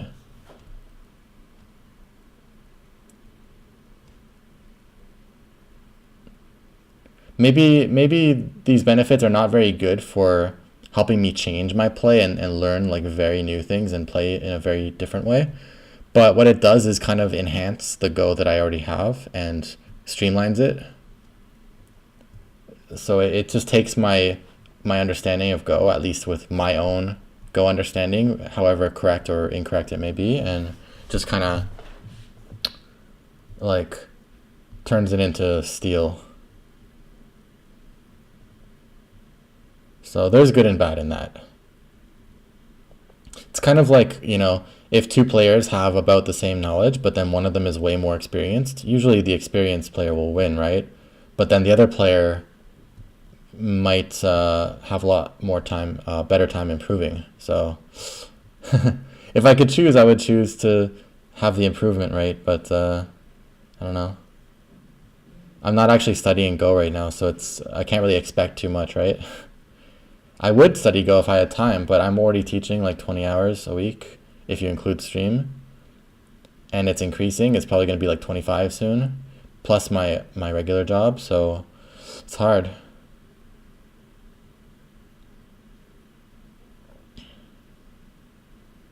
But teaching Go is fun. It's a really awesome way to to supplement my finances.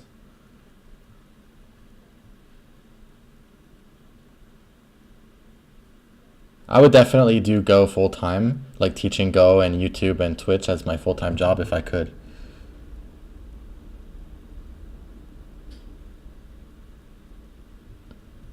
So he is in deep contemplation, and you know, um, I feel this weird sense of joy at the fact that he only has 11 minutes more than me.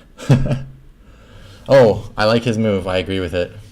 Unfortunate for me, but yes, I think this is a good move. This is probably what I would do. I think it's one of the better ways to go into this area. One of the better attaches.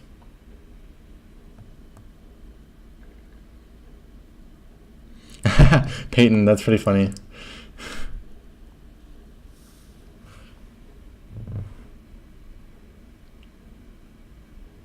S15, the problem with that is crosscut.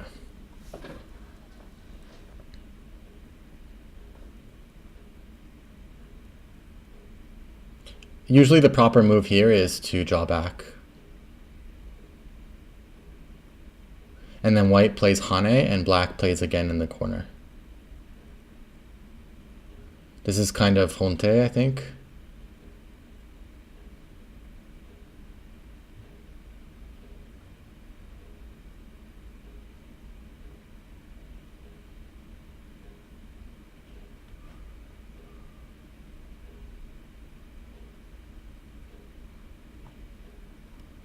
If I go here, he can just push again.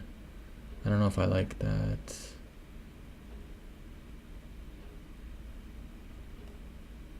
I think I have to just let him erase this.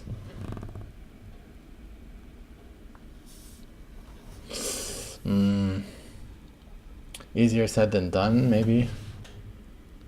Because if he pushes, then I Hane. And then he extends here. Then I have all these weaknesses out on the outside. And then he might live in Sente at that rate.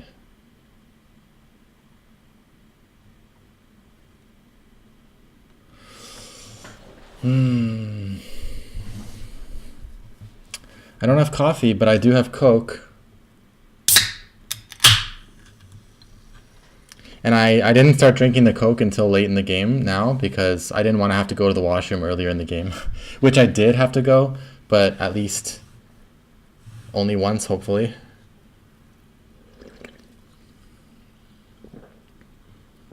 Yes, it is Coke.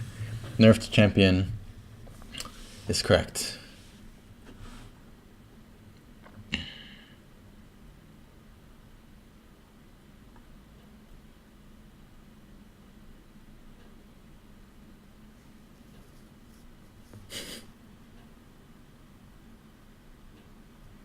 Okay, so I need to actually think now, so let's see.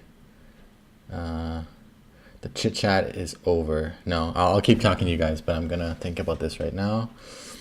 I think I do really just have to play this. If I play here, yeah, trust my experience.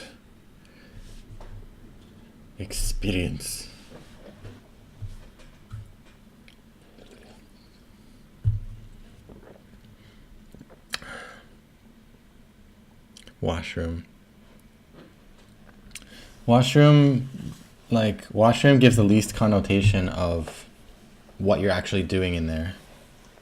So it's classy. Let's see, washroom, bathroom, toilet. What else is there? Restroom. I guess restroom is the fanciest, right? Maybe.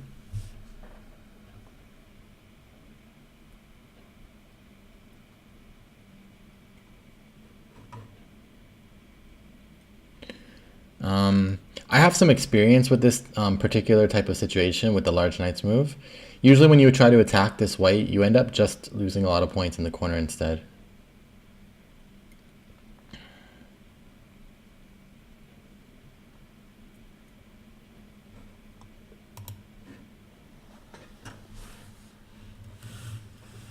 If white pushes in the corner, it also messes up my liberties and my shape.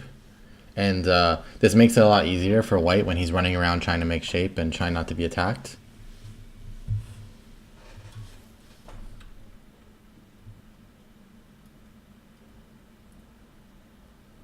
And even if I play around here, he would just attach on top of it and run around. So here I have a few choices. I could Tanuki this potentially because he doesn't really have much follow-up. But of course I do want to attack him. I could play here, or I could take this stone.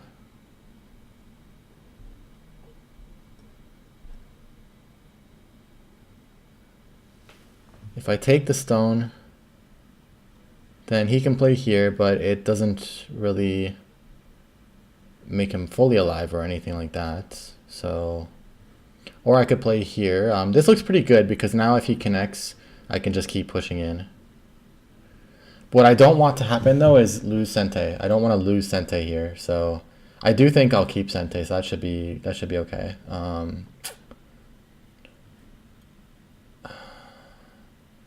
Attacking from the top could be something worth thinking about, but if he just lives inside, then that would suck.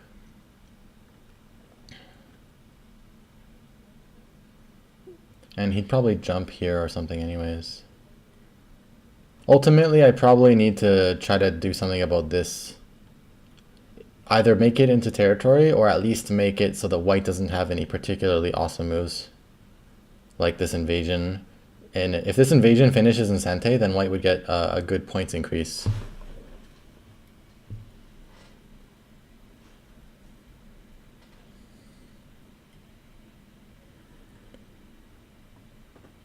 So probably this, because if he blocks, it's Gote, or I could push here, or I could take that.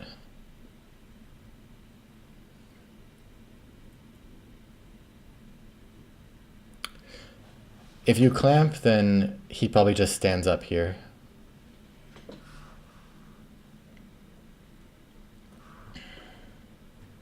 I need to figure out what's happening to my life around here.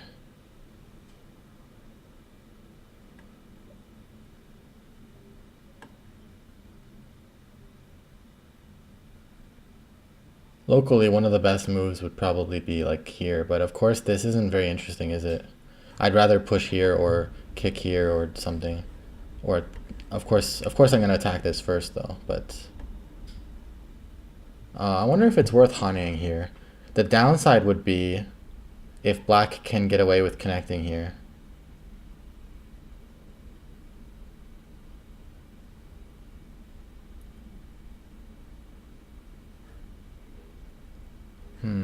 But this would help my shape like around here a little bit. If I go here, can he live locally? I guess I'm playing here.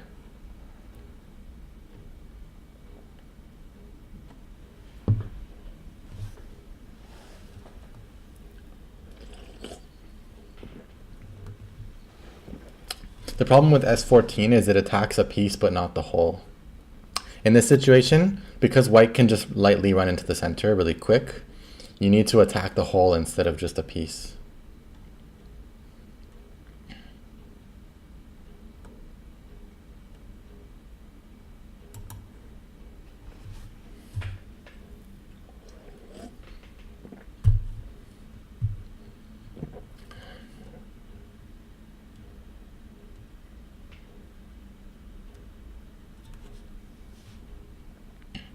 All right, so he's running. This is what I wanted to happen.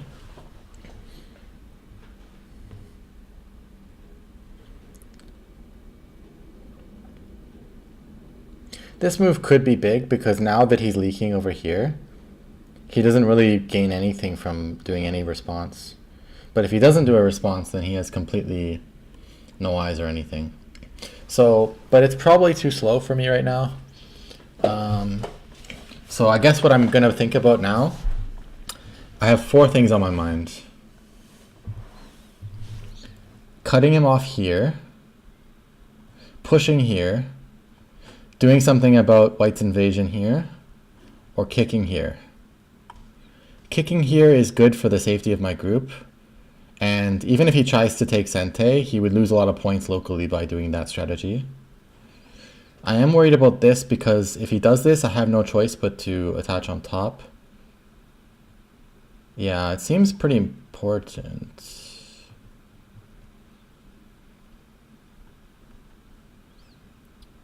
I could forestall it by going here, which means that if he invaded, he'd be giving me a wall and attacking himself. But then the stones that I get along here aren't really doing much for me besides improving safety.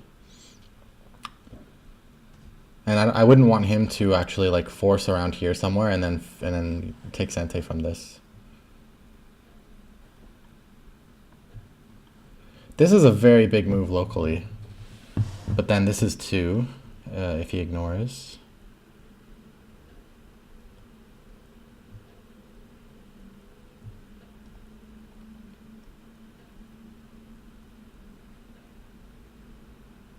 I guess I'm not too concerned about this right now because he has a weak group here. And I don't really have a very good move around here anyways. So I'm looking at this kick, and then after I kick, I would probably push here. Or the other way around. I gotta make sure which one's better.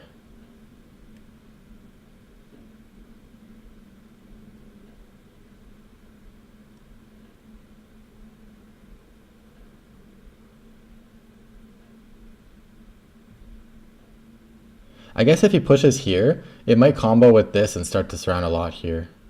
So I think I should push.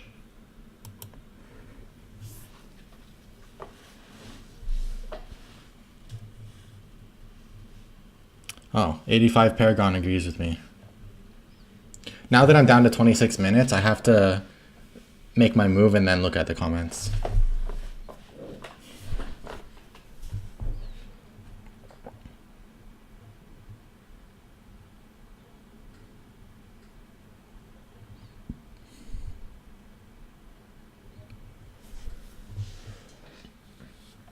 I'm hoping he feels pain right now.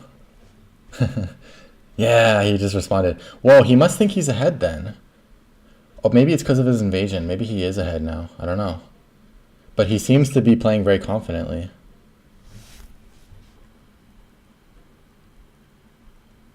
Seriously.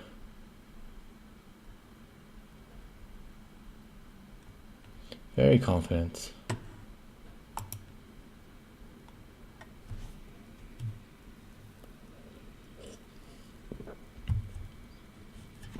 So 10 points here, 6 here, 16, 28,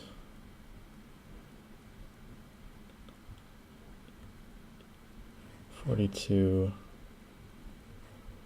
a little over 50.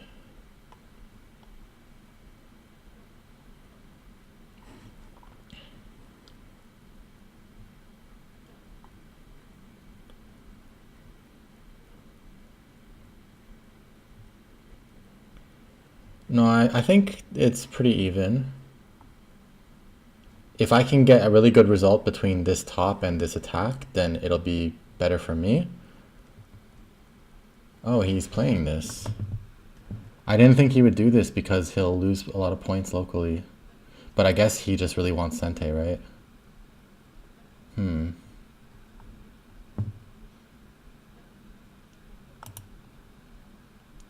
I didn't think he'd want me to capture that stone.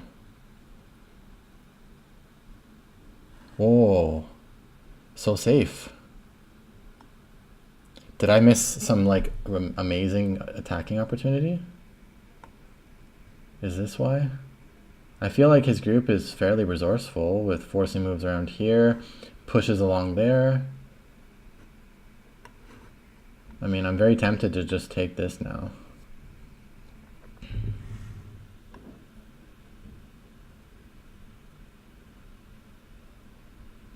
Somebody's overcounting his territory. It's Piero.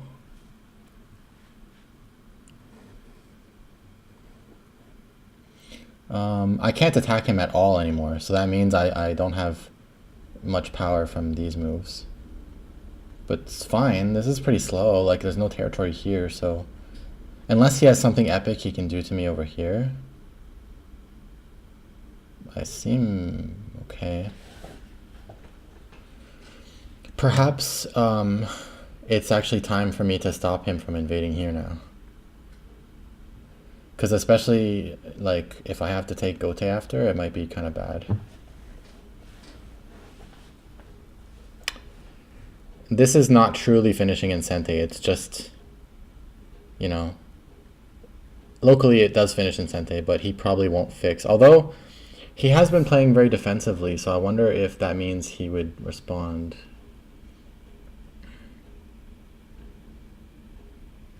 I would hate to lose out on this if I could have gotten it. But I think if I do that, he's just going to switch to this side.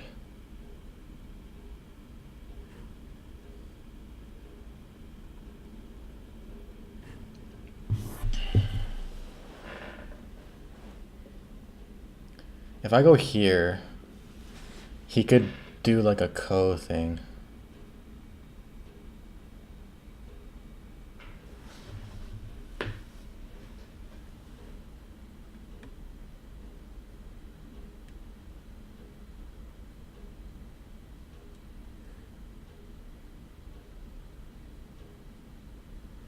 But then this seems pretty big though. If I Tari here after, take, then this move starts to come into play because there is that cut.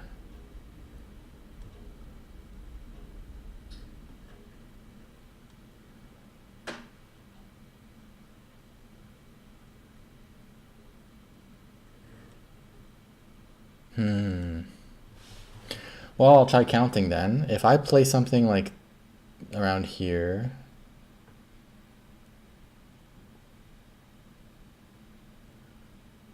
I'm assuming that this is probably my safest way. So I would get around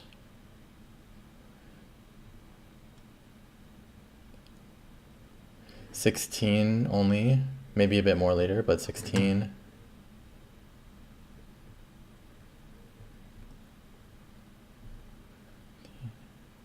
$31, $41, $47. And then he plays here next and I have Sente.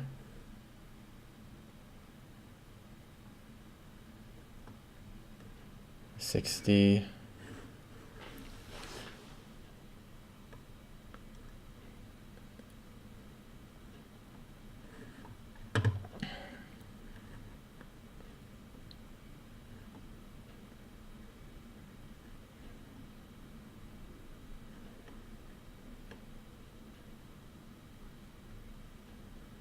I think I would be ahead. Let me just count that one more time. Hey Cosmic Nana, what have you missed so far? Some epic Jubongo Game 2 action, but that's okay because you can watch it again later if you want on YouTube or on Twitch. I usually make highlights of these games at least, so maybe highlights are not the most convenient thing to find, but yeah. All right, let's see.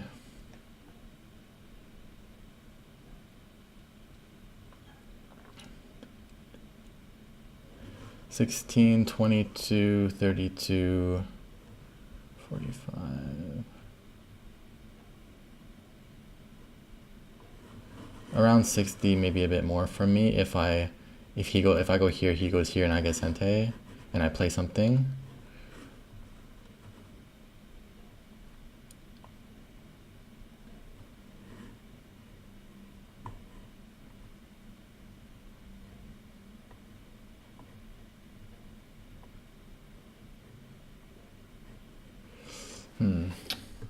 Call me though. Okay, I'm gonna take this.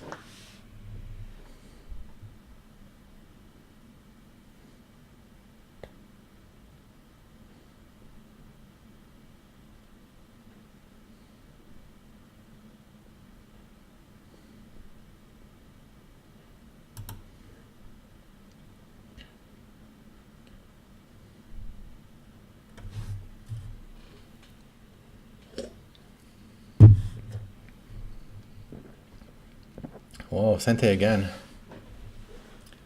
Is he is he really like ahead? Can he really afford to keep responding like this?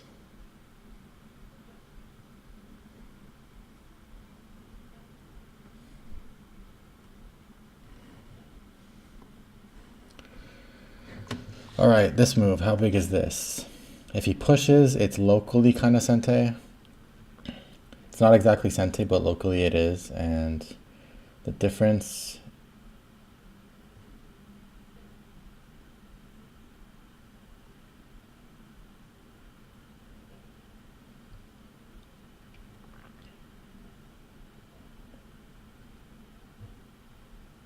one, 2, 3, 4, 5, 6, 7, 10.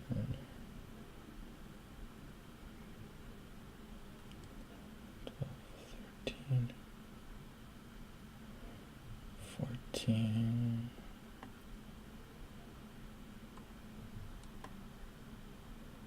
2, 3, 4, 5, 8, 9, 10, so 5, 1,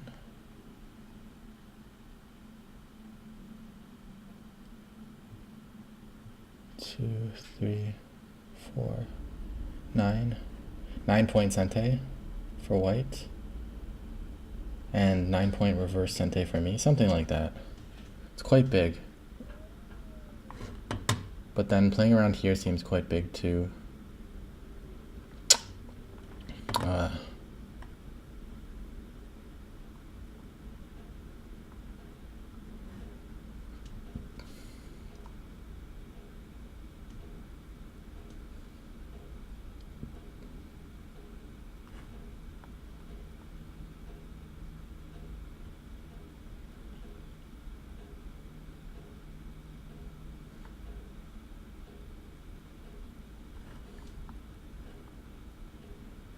I might have a peep here later.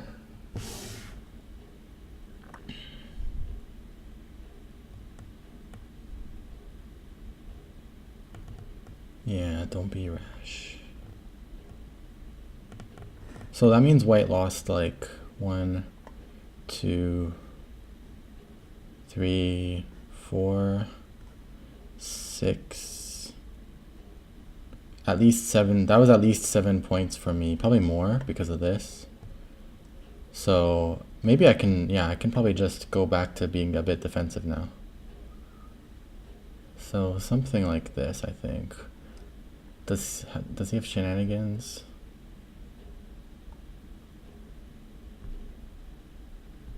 Don't think so.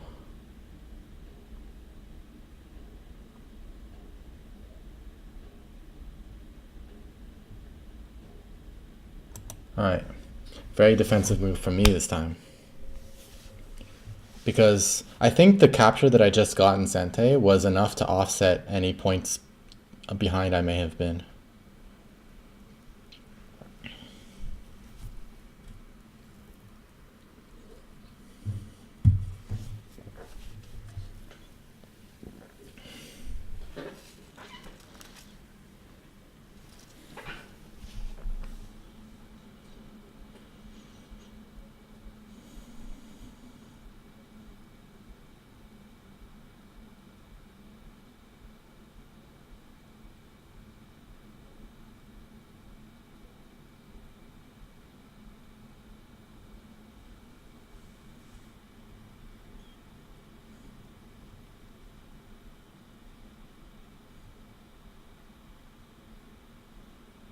So what do you guys think?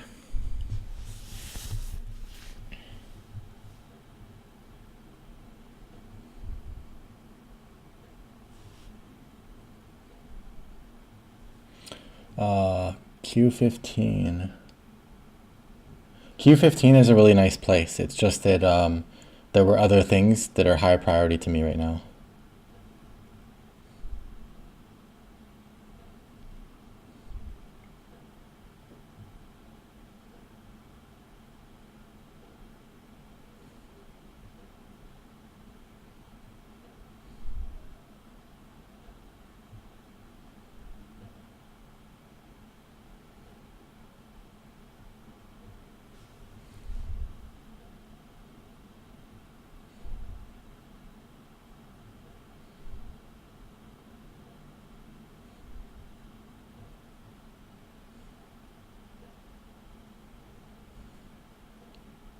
I don't think white's ahead with Komi and Sente.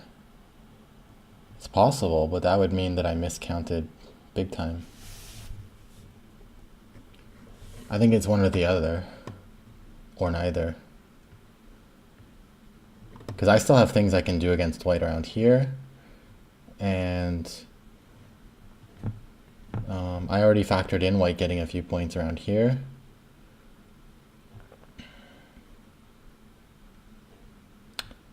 So here I need to play something. Probably this.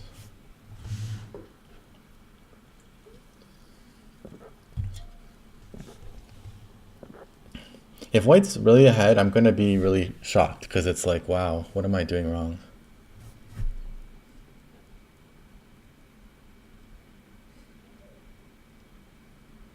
My only guess, I suppose, would be not attacking, like not playing here.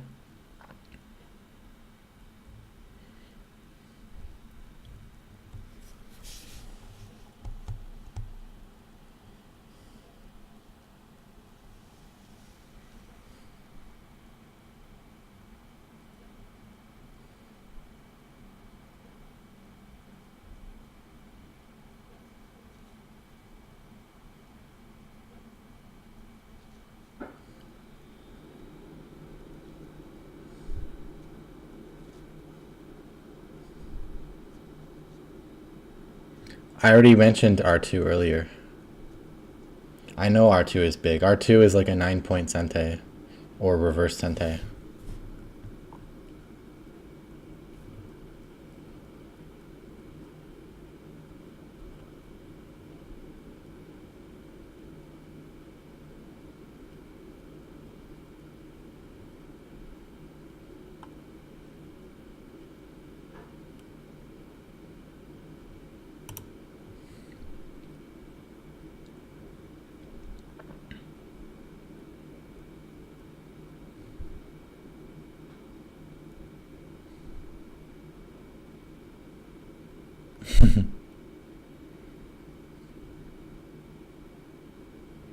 I see.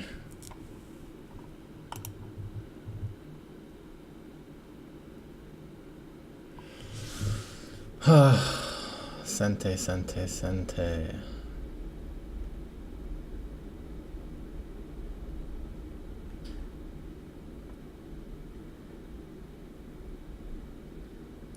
I guess I'll probably block that.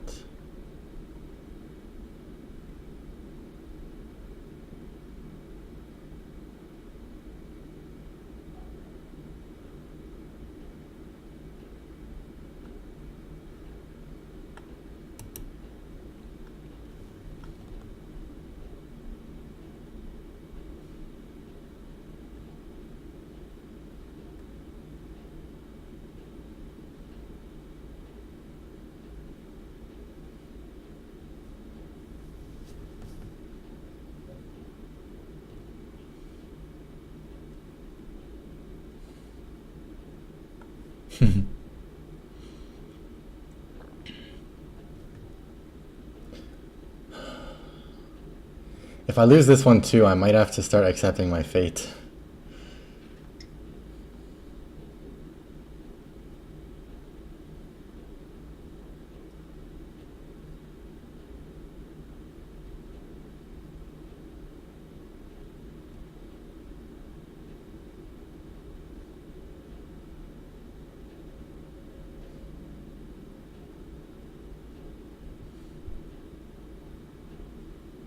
Which is, I don't know. I'm definitely having a lot of trouble winning against him, it seems. Even when I think I'm winning, I somehow lose it, it looks like. But maybe I'm trusting the crowd too much about the score. I think it's too early to get unconfident. That's not how Jubango works. Also, it wouldn't be two-stone handicap, it would be no komi.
This peep. This peep. This peep.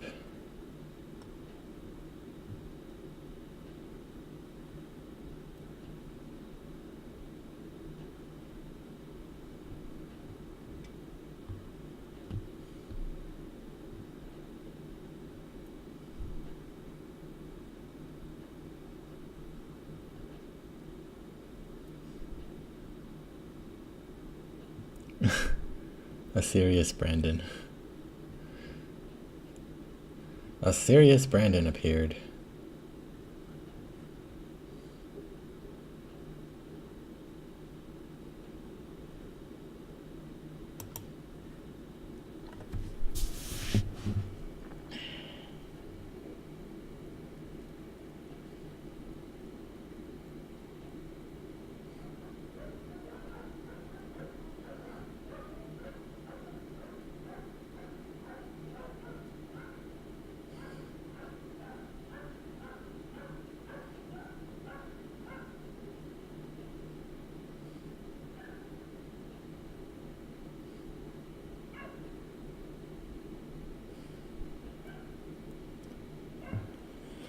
Yep, it's definitely endgame now.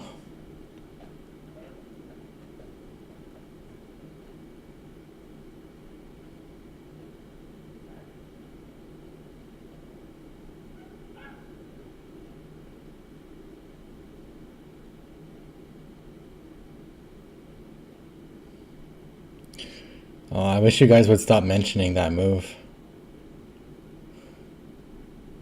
Oh my god.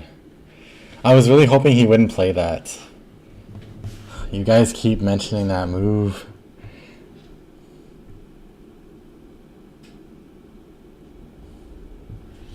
So, okay, if I block R2, okay?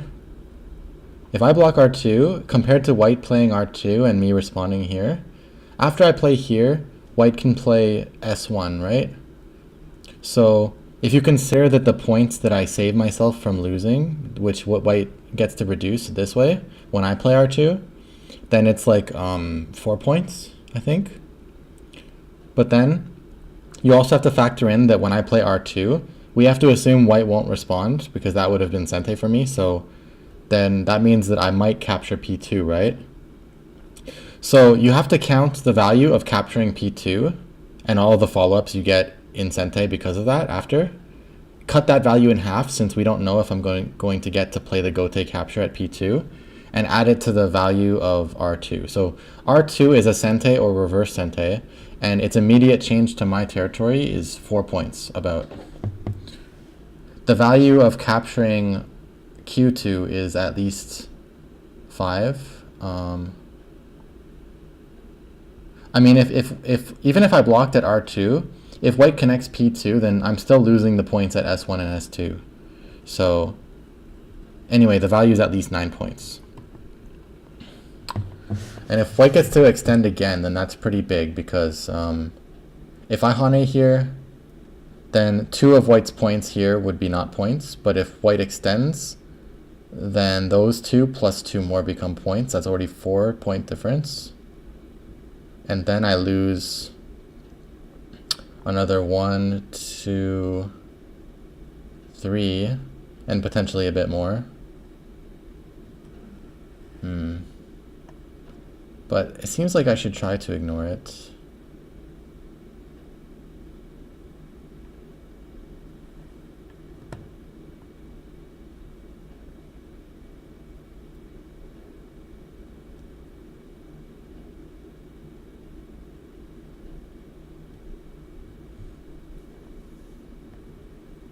Yes, very large.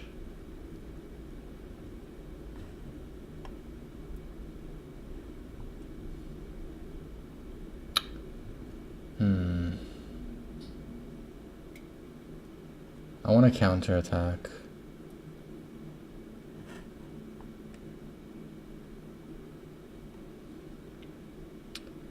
I'll respond once, but if he plays S1, I might Tanuki.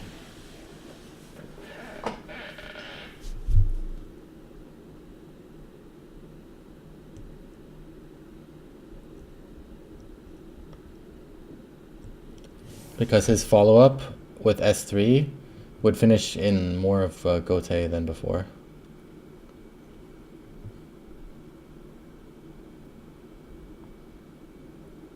Okay, so yeah.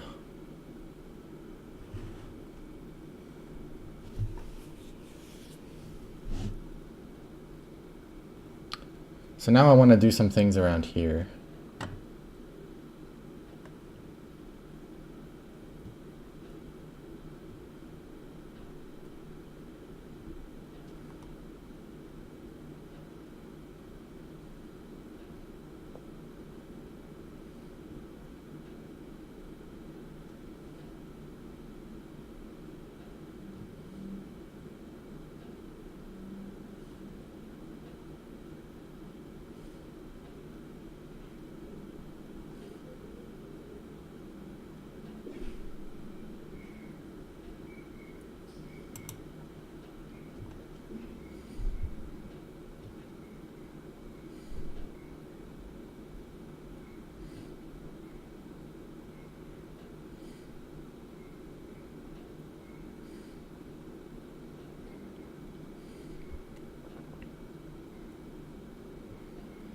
Okay, he responded. So I'm hoping I can finish what I'm doing here with Sente.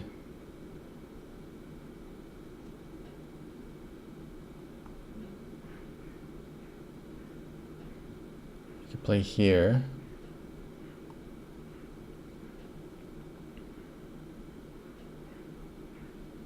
It looks like I will finish with Sente. Squeeze is... So do I squeeze or do I just play here? That is the question. Squeeze might just be giving him a free point.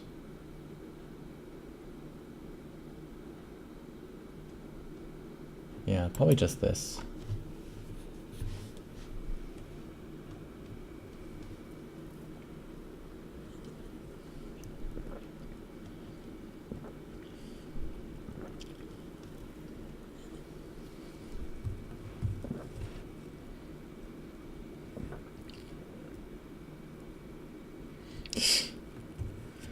A0. You're so funny.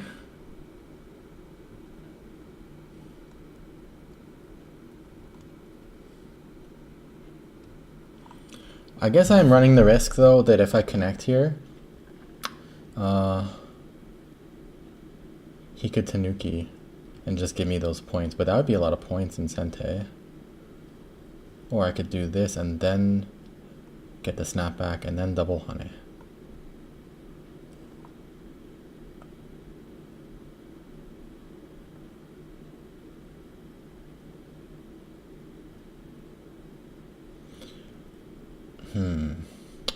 But then how big is this? This is...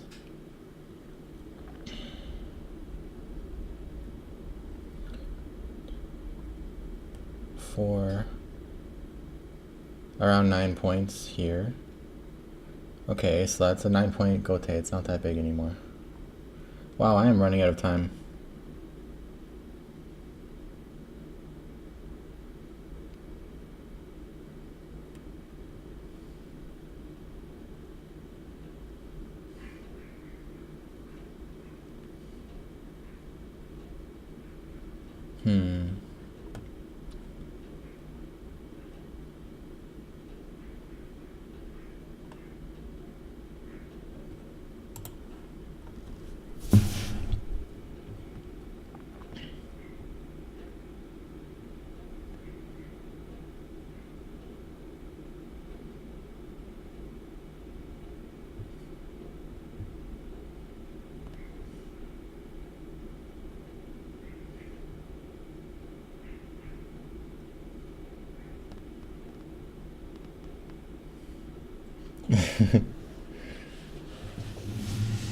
You guys crack me up.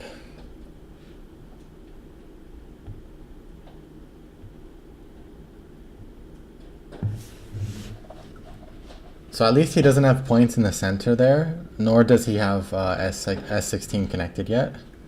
So in the end, he's pretty much getting no points here, so that's good.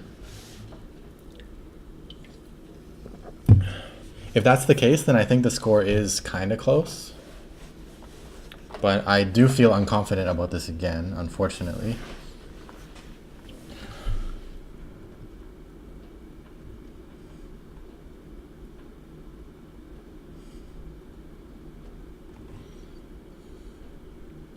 This is so strange. A moment ago, everybody's names in the chat, in the stream chat, like not in the actual chat you guys type into, but the video chat, everybody's names was just all red, and now it's going back to having colors for each person, like pink, olive, red. That's so strange. Streamlabs is really weird. Okay, he played. See, he keeps playing these moves that I find surprising, but I guess he had to play that because then I start cutting everything. But that seems like a gain for me anyways.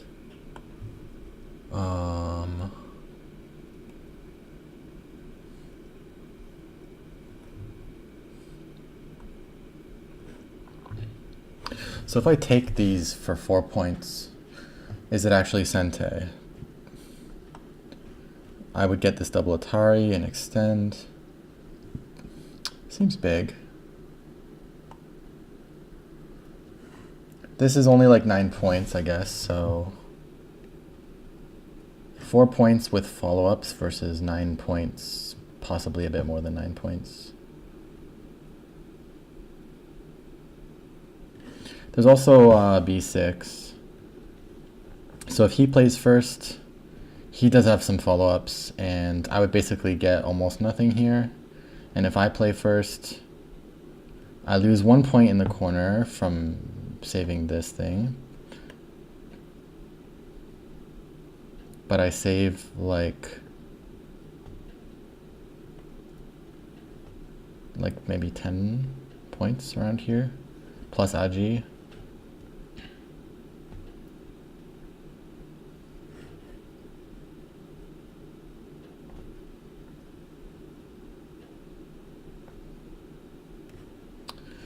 Four points with double Atari after. But then that'd be a little slow, wouldn't it? Yeah, I'm not gonna play that right now. So 1, 2,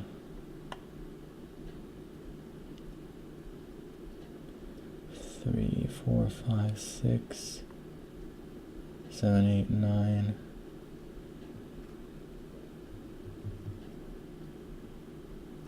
Yeah, I think I'll play this block.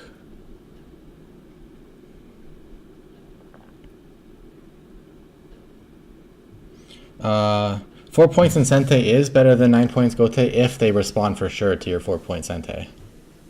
But of course, I don't think he'll respond to it, and that's the problem. So it does set up another move for me that's worth a bunch of points, but then I only get half the value of that because that's just a Gote follow-up again.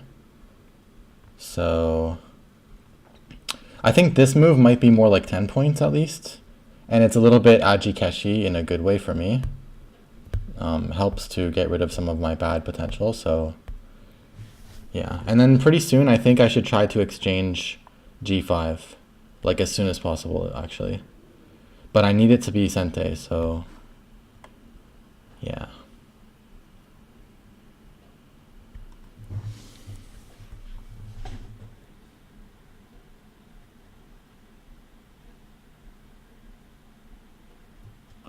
So this I don't really need to respond to yet because if he pushes, he makes himself Gote.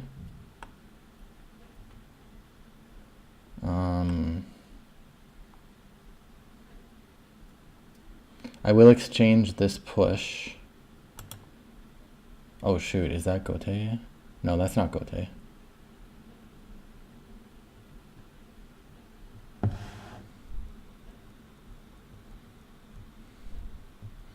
Yeah, endgame can be pretty mathy actually. So now, okay, the question is, can I get this one in Sente? So if I push again, he tries to block. I cut here. He saves this territory, and then I capture these. Yeah, that would be pretty big actually. I think I can get away with this. This actually helps a lot because now I don't think he can play here. It makes a very big difference. Cool. And now, let's see. If I were to connect this, so in the future, do I ever have to play inside here? If I connect this, I save like at least 2 to 3 here. And another 3 at least over here. So 6 points reverse Sente, something like that. Well, at least 2 here, and it's at least a 5-point reverse Sente. That's kind of like a 10-point Gote.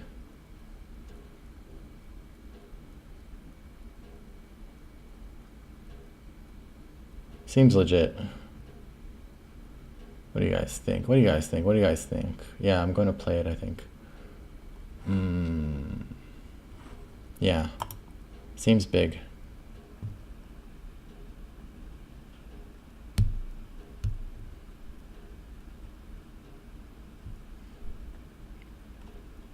Cats is watching because it says in my chat window with him that he's watching. But not only might he might not have the sound on, but also even if he does, I kind of encourage it because it's fine. This is just for, like, it is a serious game, but at the same time, it's kind of more for you guys and just for us, me and him, to have fun. So I really don't care if he's listening. I think this is quite big. It also makes my shape sort of like perfect. Like even this peep here, not peep, I mean this move, I think now it just gets netted out here if he tries to play it. So this is actually all territory now. And I have a feeling that I might start to be ahead now. I think his endgame is tilting a bit. I think I misused that term, but yeah, I completely don't care or anything if Cats is listening. Like I encourage it. Like this is, I made the assumption from the beginning that he might be listening. So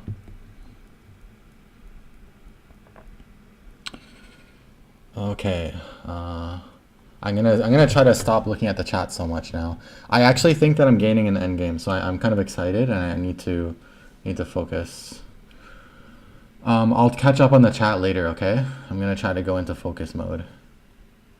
So if he plays another move here, it's actually not that big. It just gets some random points out here. If I play this, the follow-up is pretty good. If I play this, I save 5, more than 5, because it also reduces his potential, but it's Gote, so it's not big enough. This is going to be good soon, but I'm going to wait just a little bit longer on that one.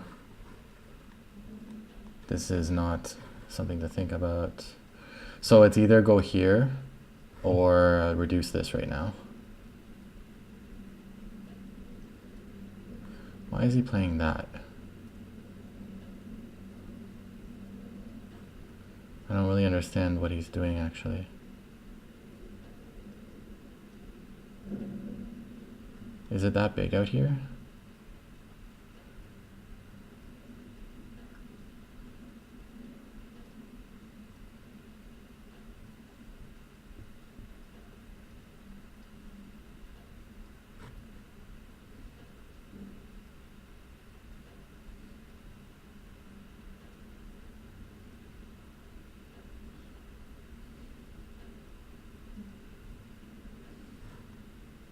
I don't know. What's going on here?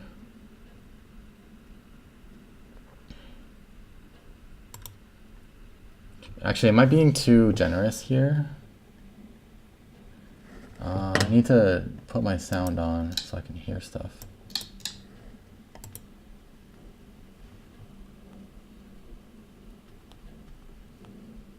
I think I may have like underextended here maybe? I don't know. Should I be afraid of these points in the center? I thought that they weren't that big. I guess there's nothing much else to do that's big enough right now.